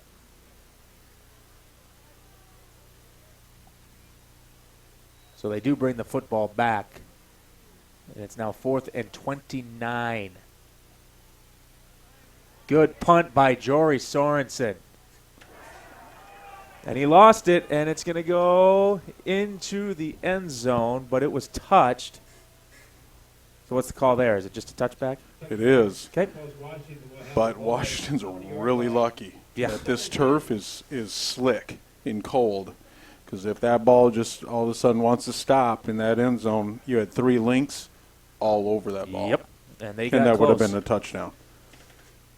So the defense is back on the field, 7:09. It seemed like that drive took forever, and it didn't go anywhere. Yep. So 1st down now for Thompson. And they're going to give it to Johnson around the left side. And again, I mean, give this Lynx defense credit. That might get them back to net 0 rushing yards on 13 carries. It has been relentless from Brandon Valley tonight. But one thing you can't do, you can't just you can't think they're going to throw all the time. You can't get up the field so much as a defensive line. You got to stay true, stop the run, make them pass. Pass to the left side on a strike. That was a beautiful throw and a nice catch by Josh Piper. One of Thompson's best throws of the night. On the tackle, number 7, Hunter Marceau. Quick screen off the play action. 11-yard gain on that play. Good enough for a Washington first down. Ball spotted at the 34-yard line. So 6:26 to play here in the third quarter. Lynx drive stalled after some penalties. Here is Johnson. Excuse me. Yep, that is Michael Johnson. On the carry. And he'll swing it out for about 4 yards. And one thing with the Brandon Valley corners is we've seen all year, but really is that letting that slant come about. And I've always taught corners as a defensive coordinator is never let the inside route push them to the boundary. Thompson, no chance. And he might have fumbled, but it was recovered by Washington. Boy, they are just coming after him. They're pinning their ears back and just going for him. Well, another dialed-up blitz by Coach Christensen to have Damian Shunky blitz there, and it's just those blitzes are working because the defensive line's a handful for this offensive line for Washington. And I haven't said that in a long time either because they have some guys that went and played D1 ball. Yep. Shunky has been an absolute animal tonight. 3rd and 12, pass over the middle. Nice defensive play. It's incomplete. Good coverage by Jesse Steffel. Hansen, the intended receiver. It's 4th down. From Thompson, breaking the play at number 2, Jesse Steffel. They bring up a 4th down. Watch the fake. For Brandon Valley. Absolutely. Good call. Could be like an anything you can do, I can do better type of thing. Nope, we're good. Steffel muffed it, and Washington's got it. Second muff punt of the night. The punt was muffed, recovered by 2. And the Warriors are going to have it plus side of the field. So Colbeck fumbles it, and that's the second time that ball is. And I'm telling you, folks, for folks that haven't played football or played sports outside, when it's cold, that is a hard ball to catch. And remember, everybody's like, well, it came right to him. Well, it's coming from how far in the sky, and it's coming down with a little bit of force. It's tough. Yeah, and by the way, those footballs are not, the koosh balls are something that you take out of your toy box. I mean, these, when it's cold, they are hard as rocks. Big defensive hit. Colbeck was there. And Joey Nemec on the tackle against Johnson. Another loss of yardage on. And that was all started with an outside blitz by the outside linebacker, and Jesse Steffel. He stops the running back, overplays it, stops the running back in the backfield, and lets everything else collapse around him. And man, I like when they're blitzing. I just like to put pressure on offenses, and that's what they're doing tonight. Me too. Incomplete. Nemec making another nice defensive play as they had good coverage against Ben Burgers. More of a Taco John's guy myself. Not a big burger guy. I like Taco John's and Pizza Ranch pizza. Yeah, Taco John's is really good. I had it today, man. I can't even tell you how good it was. Here, Coach Christensen, see if he brings a blitz or he's going to stay home with his linebackers in coverage. The blitz has worked. 3rd and 14, pressure coming again. Thompson just has to dump it off. It is caught by Burgers out of bounds. Right near, it's going to be just shy of the original line of scrimmage. This is going to be a fourth down here. When does the Washington Warriors offensive staff or head coach decide that we got to start putting points on the board? We got to be aggressive. Why are they punting? Well, I would not be punting.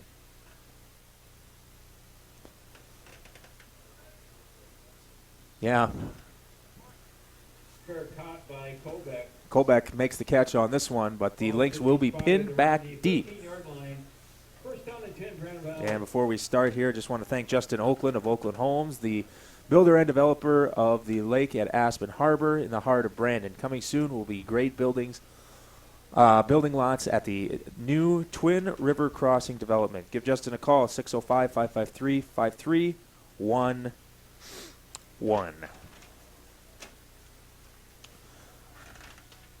First down from the 13 for the Lynx, who have mustered 262 yards of total offense in this game. And they're going to give it to their guy, Johnson, again. And he heads to the outside, and he scampers for a nice-looking first down run. You know, out of that little bit of talk you just had there, I heard mustard in scamper. That's pretty good. What? Oh, yeah. Oh, okay. Well, I'm very, I don't even remember what I said, honestly. It just comes out of my mouth, and I don't remember any. People will come up to me like, hey, how was the game tonight? I'm like, I don't. They won, but I don't like remember mustard. any of it. Yeah. Muster, not mustard. Well, I heard mustard. Well, Yeah. maybe because I'm hungry. Well, I'm also an idiot. Handoff on the play, Johnson and that's going to move the sticks for a Lynx first down, and that's going to be the name of the game for this last about 15 minutes total game time. Just keep doing what they've been doing. Tate Johnson's got over 30 carries now. And sometimes, you know, we talk about as a running back, 30 carries is a lot in one game. There's still time left in the third quarter. Maybe giving somebody else the ball a little bit here as he's going to It's so much fun to watch him do it. run for close to another first down. But that's going to set him up at 31 carries. And maybe give Steph a little bit of some carries here just to give him a little bit of a break. Because as you know, in the NFL even, I mean, 30 carries is a high amount. That's a workman-like performance. There's no doubt about it. 31 carries, 173 yards for Tate Johnson in this game after almost going for 300 a couple of weeks ago. Here he is again. I mean, at this point, if they're not able to stop him, you might as well just keep going at whoever. I don't think that it just has to be Johnson, of course, but I mean, you just until they stop you, I just keep going with it.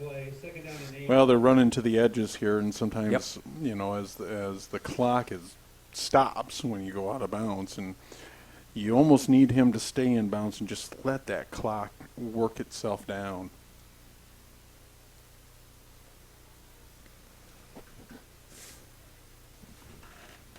Second and 8.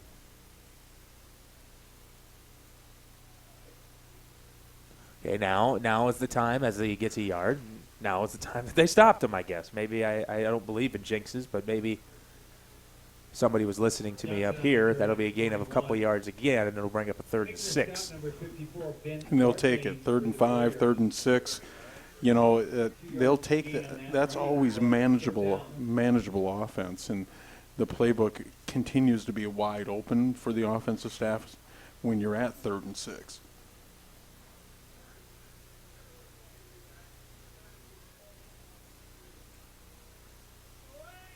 Third and 6.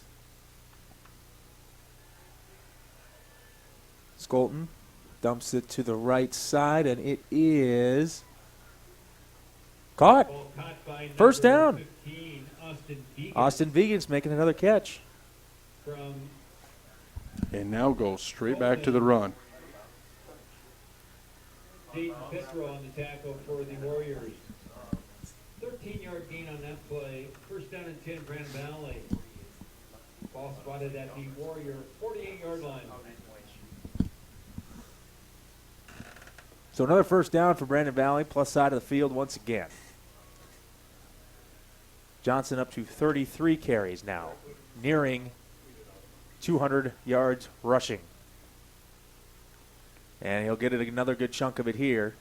Got a flag now. There was a big hit on the sideline. We'll check the flag. It once again was very late, which makes me think that it's some sort of unsportsmanlike conduct penalty. The last drive for the Lynx, back at about this field position, we saw the flag start flying. They don't want a repeat of that. As We're going we're going backwards here.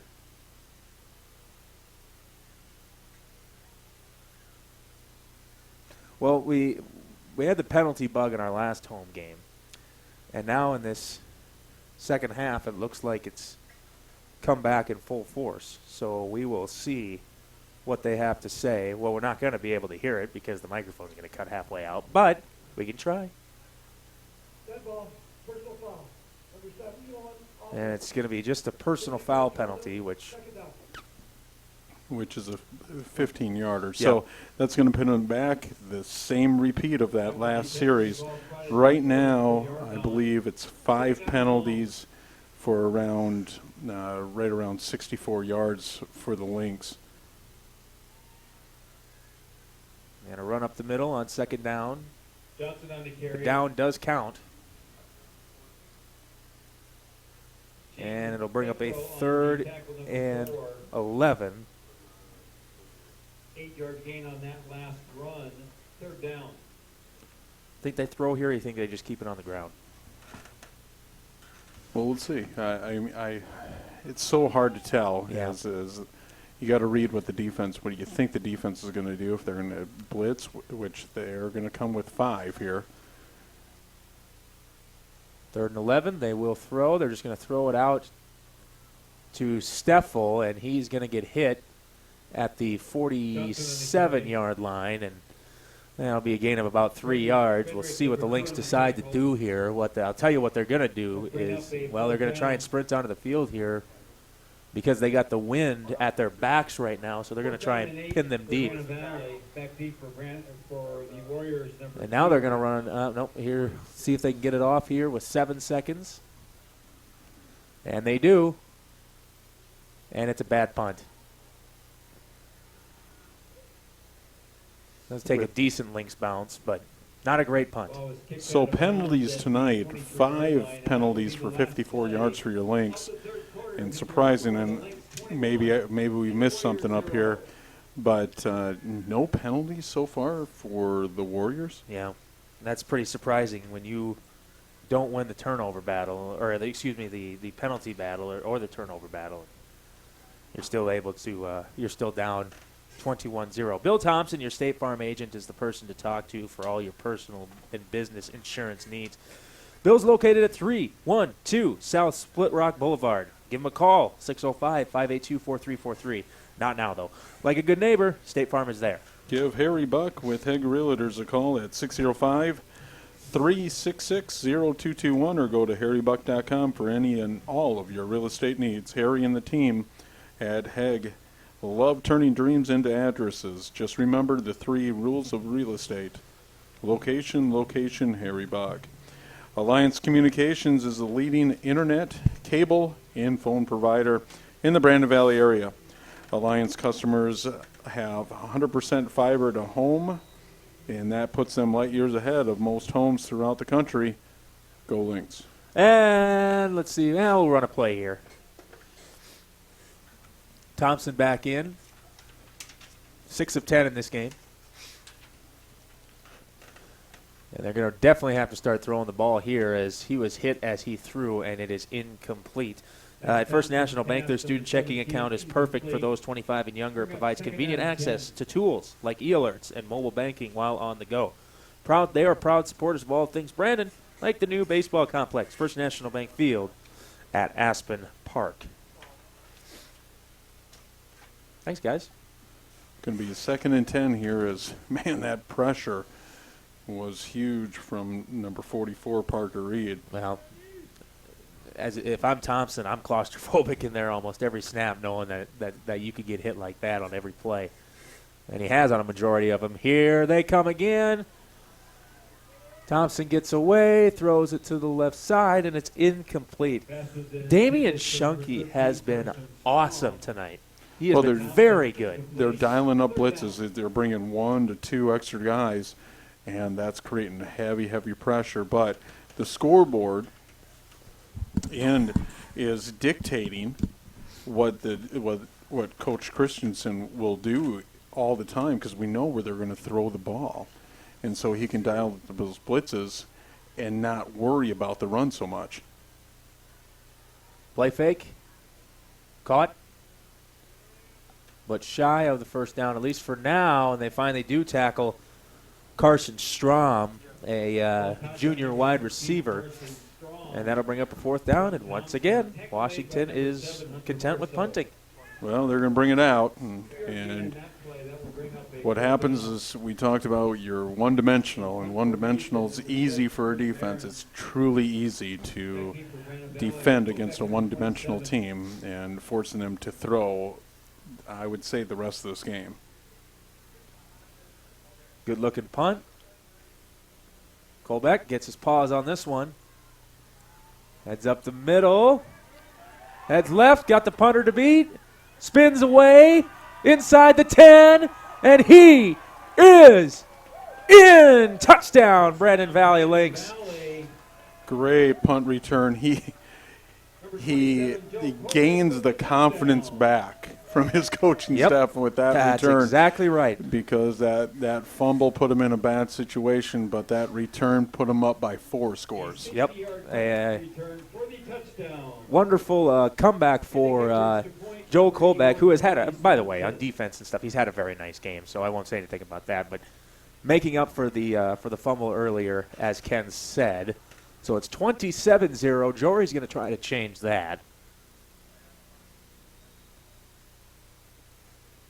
And it's good. And it's 28-0 with 10:51 left to go in the game. And the Pizza Ranch, they are proud supporters of Brandon Valley activities and offer the finest pizza in town. Bring the family to their buffet before the game or order their delicious roasted chicken or pizza after the game. Call them at 582-6322, and they will deliver to your doorstep, tailgater, or wherever you are in town. The Brandon Community Foundation is a permanent charitable endowment that supports activities that improve the quality of life for all ages in Brandon and Valley Springs. For more information, go to their website at brandoncf.org. Brandon Valley Journal is your local news source covering all 11 BV sports every week with stories and photos. You can get all the news in print or online, so if you haven't already subscribed, do it today by calling 605-582-9999. Special shout-out to Jill Meyer for joining us once again from the Journal. Sign up for Taco John's Rewards app on your phone for lots of deals and surprises. They have new and exciting products to choose from, and it's always made fresh just for you. The good folks at Taco John's want to thank you for your business. Go Lynx. And like I said, I can vouch for them. It was fresh, and it was delicious. Yum. It tasted like the potato olays were just straight out the fryer, too. Very good. On the return here is, I believe it's Michael Johnson. He's going to get across the 25 here. And so Washington completely depleted on offense with just 60 total yards on 29 total plays. And I'm sure this has been a wake-up moment, I think, for Max Thompson, the sophomore. He's gone through some growing pains tonight. Oh, yeah. He's young. He's a sophomore, like you said. He's made some good throws, though.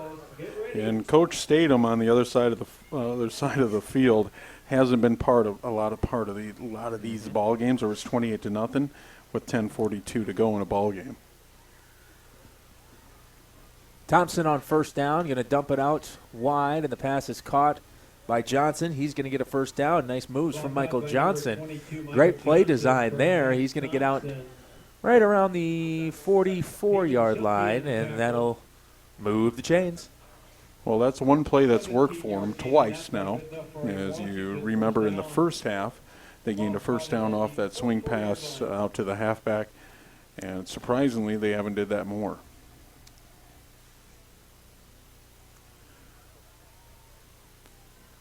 From their own 44. Thompson throws, flag on the play, incomplete. Be interesting to see where the flag's coming from. I know it's coming from the back, Judge, but... Well, Jesse's pleading his case here, but I think this is going to move the sticks for Washington.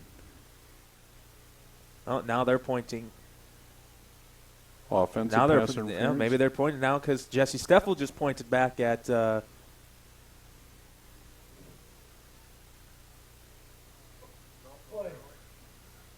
there's no foul on the play, they said. So they're going to pick that one up. No penalty on the play. It'll be second down. So it'll bring up 2nd and 10.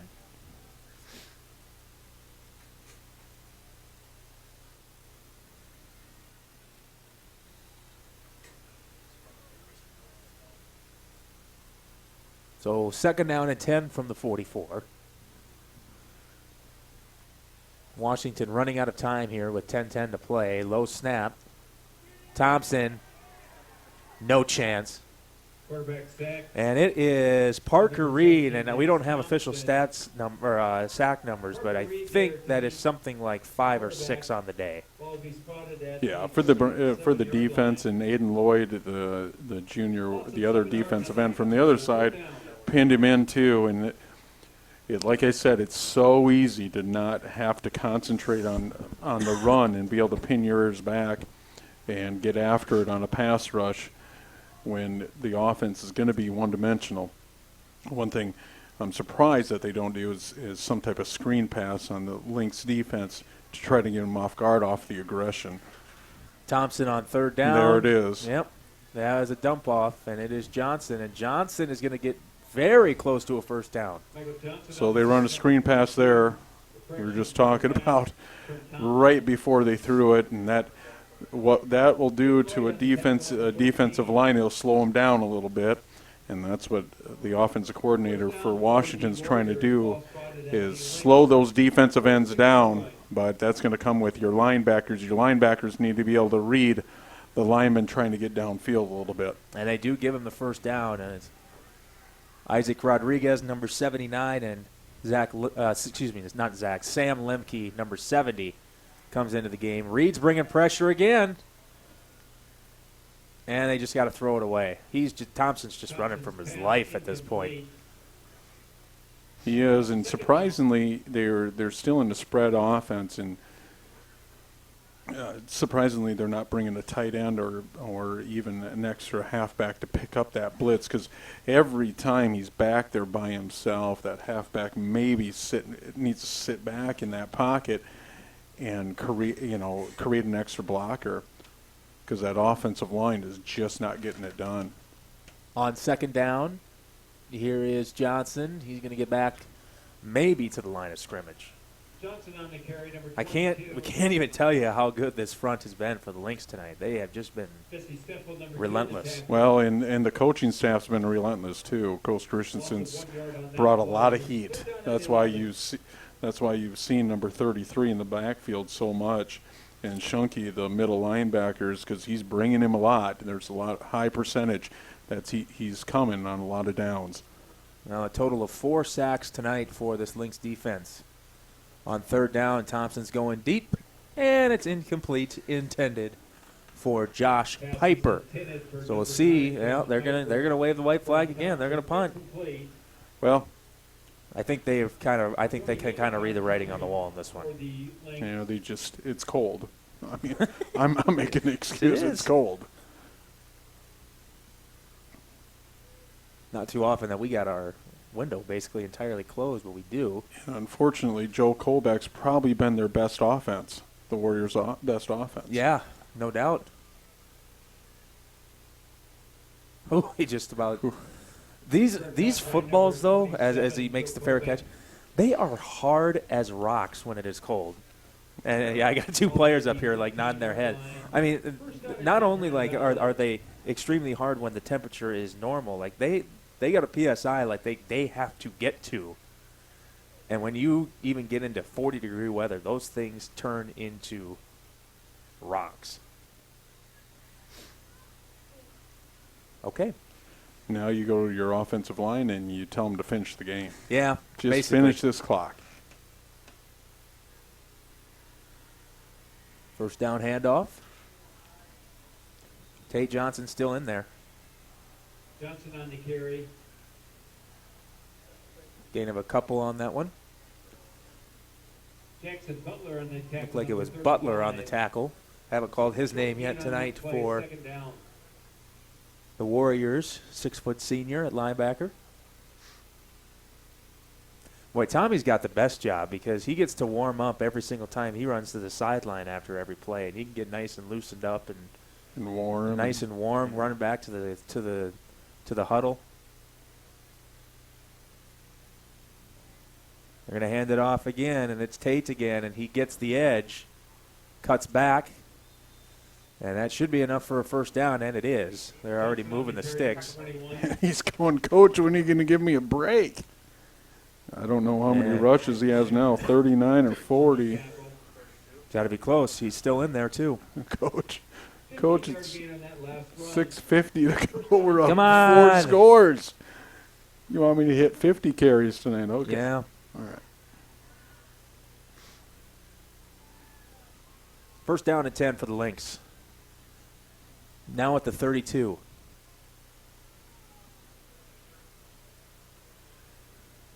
As they're going to keep pushing the pile, this has been by far the most complete game the Lynx have played, at least at home. I can't speak for the game at Rapid City Central, but this is exactly what the doctor ordered. As you said before the game, they needed a power football game to really make them feel good after losing last week. Yeah, these type of games can make you really feel good, but it's all about, you just won this season against Washington. You just won the season against Washington. Now you look at the next season, that's against Harrisburg, and you got to go 1-0 against Harrisburg. That's all you have to focus on. You can't focus on the big picture right now.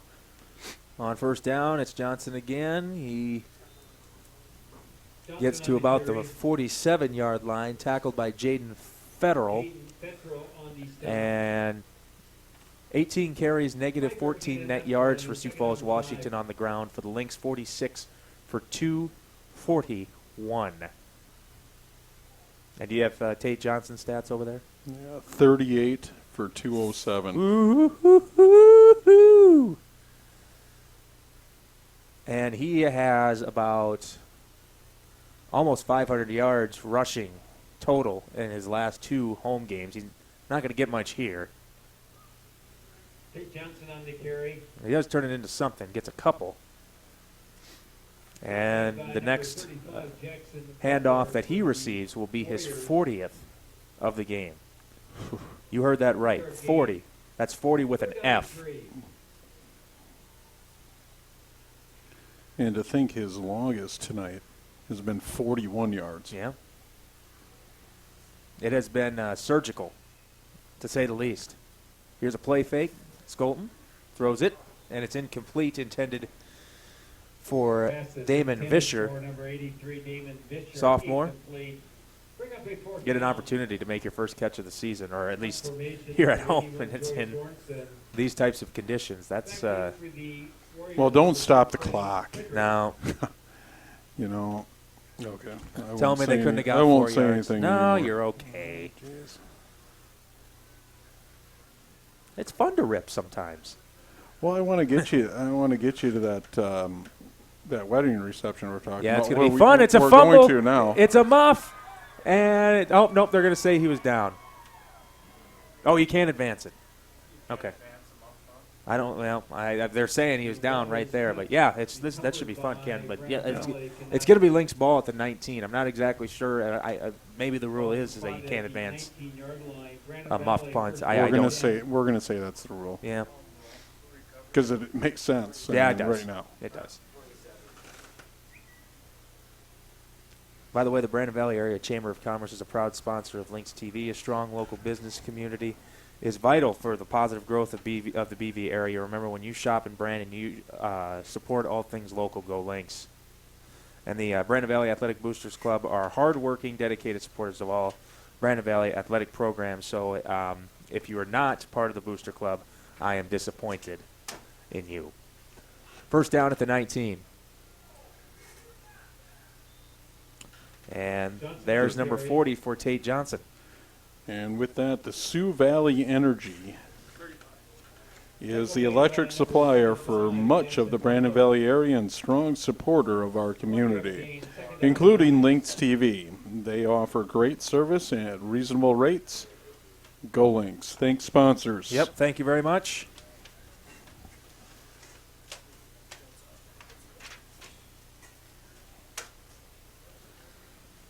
Just what the doctor ordered in this entire game. On second down, here is Johnson again, carry number 41. Still churning Johnson on the carry. as we are under 4 minutes to go. Boy, I hate to have our game MVP be a whole group like we do sometimes, but that defensive front has been good. I might give it to Damian Shunke, though, because he has just been great. He has, or Sam Lemke. You know, Yes, he did. He was good, too. But even Reed, number 33. Yep. Or excuse me, 44. 44. Yep. Parker Reed. I mean, with a big game. You almost have to give it to that whole defensive line. I mean, Yes. you want to give it to Tate Johnson, that offensive line, but boy, did that defense to put up a 0, and hopefully it stays that way, is huge for a defense. I mean, huge. Yeah, we got a flag here, but yeah, I mean, it's so weird. Tate Johnson has 41 carries for 213 yards. We got a delay of game penalty here. And I didn't even consider him for the game MVP just because that's what he does. Well, it's pretty normal. Yeah. But it's not normal.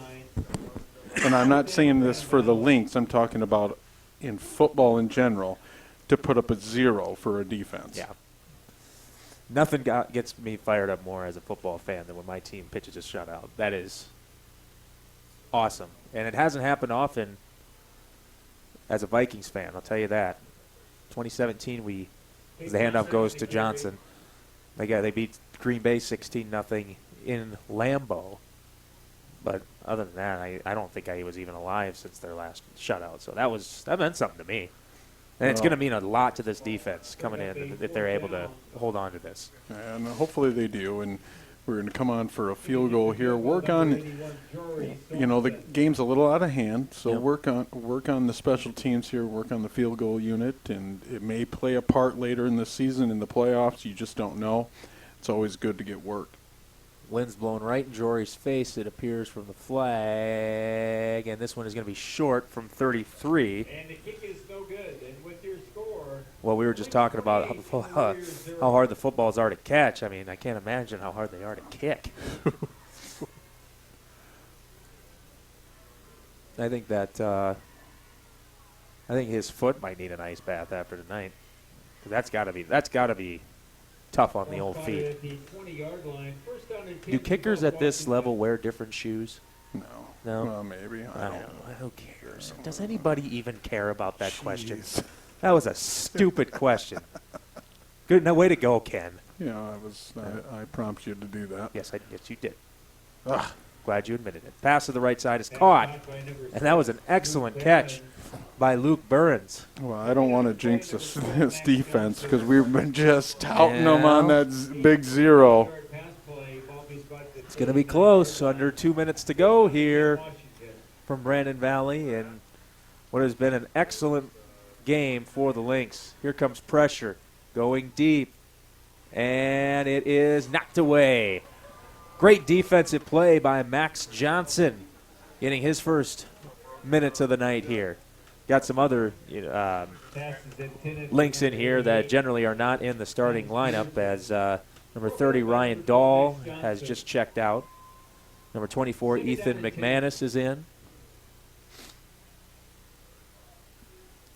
Number 24, I just said Ethan, but good for these guys to get some game experience against a big rival, no less. Second down and 10. Thompson throws it, and it's again incomplete. Keep that 0 on the board. Yep, Come on. Ethan House in as well for the Lynx. Number 12, Ryan Barker in. Third down and 10. Number 89, Hunter Anderson, playing in the defensive line, along with number 57, Dominic Tucker. Thompson's had a lot of time to throw here. We'll see if they're not going to dial up a blitz. They're going to let the 4 rush. Yep, it's just those 4. And they're still getting a little bit of pressure there, as this one is tipped and it's incomplete. So that's 3 catchable balls that have been incomplete on this drive. Fourth down. Thompson, I don't think played as bad as his numbers show, and I don't think he got a lot of help tonight. I don't think he did either. I mean, at the end of the day, you win up front, and jeez, did the Lynx defensive line win? No doubt.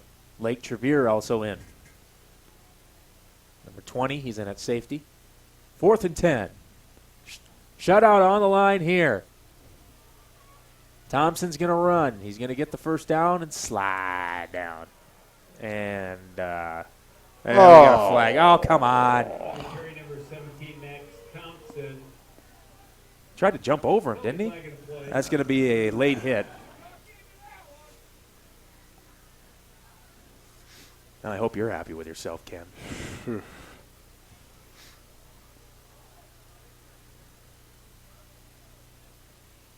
Bring the starters back in. Put the starters back in and finish that shutout. I was thinking it, but I wasn't going to say it. I don't really believe it.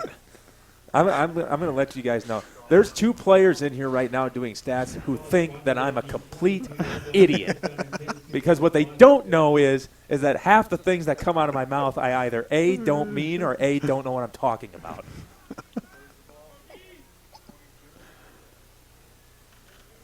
Pass underneath is caught. No. Touchdown, Washington Warriors. Touchdown, Sioux Falls, Washington. Tyus Hansen makes the catch. It was a beautiful play design. Caught by number 19, Tyus Hansen And for the touchdown. just like that, the dream is over. We lived it. We lived it. Oh. Was that song by Bruce Springsteen, Glory Days? Those are the glory days, my friend. Number 6, Luke Barons. And they're gone. Yep. Hey, a W, though. Got to getting the W. That's good. Cold weather game. Snowing earlier today. I think last year on October 11th I was sunbathing. You think so? Oh, maybe. You sunbathe? I don't know. Oh, I'm just making the point that it was probably warm. okay. Yeah. It's You just could crazy. you But- could yeah. you could have said it was 85. Yeah, I instead could of- have, but I decided I wanted to paint a picture for everybody to let them know what kind of weather it was. No, it's the weather has been crazy, and it's supposed to get back up into the 50s by Monday. But if there's any weekend for me at least to just sit on my couch and watch football all day, each day, and for you guys at home, this is gonna be the weekend because it's gonna get nasty. Well, Gophers play Nebraska, right? Oh, yep. Puck drops at 6:30 for that one on Fox. We got Packers and Lions on Monday Night Football from Lambeau. So that should be exciting. I'll definitely be tuning into that one. Vikings taking on the Eagles. Last time I checked, they were 3-point favorites. The Vikings were. We'll learn a lot from that game.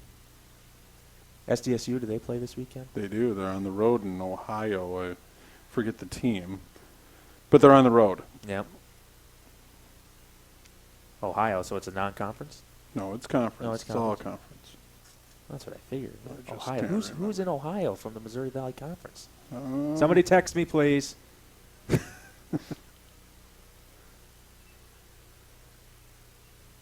And that was anticlimactic. The ball fell off the tee. Did you get a text? Darn it. No. Somebody Nobody's- just called me an idiot, or I called myself an idiot, and he just wrote back and he said that's how we're all feeling at home. Stuart, thanks for listening. Appreciate it.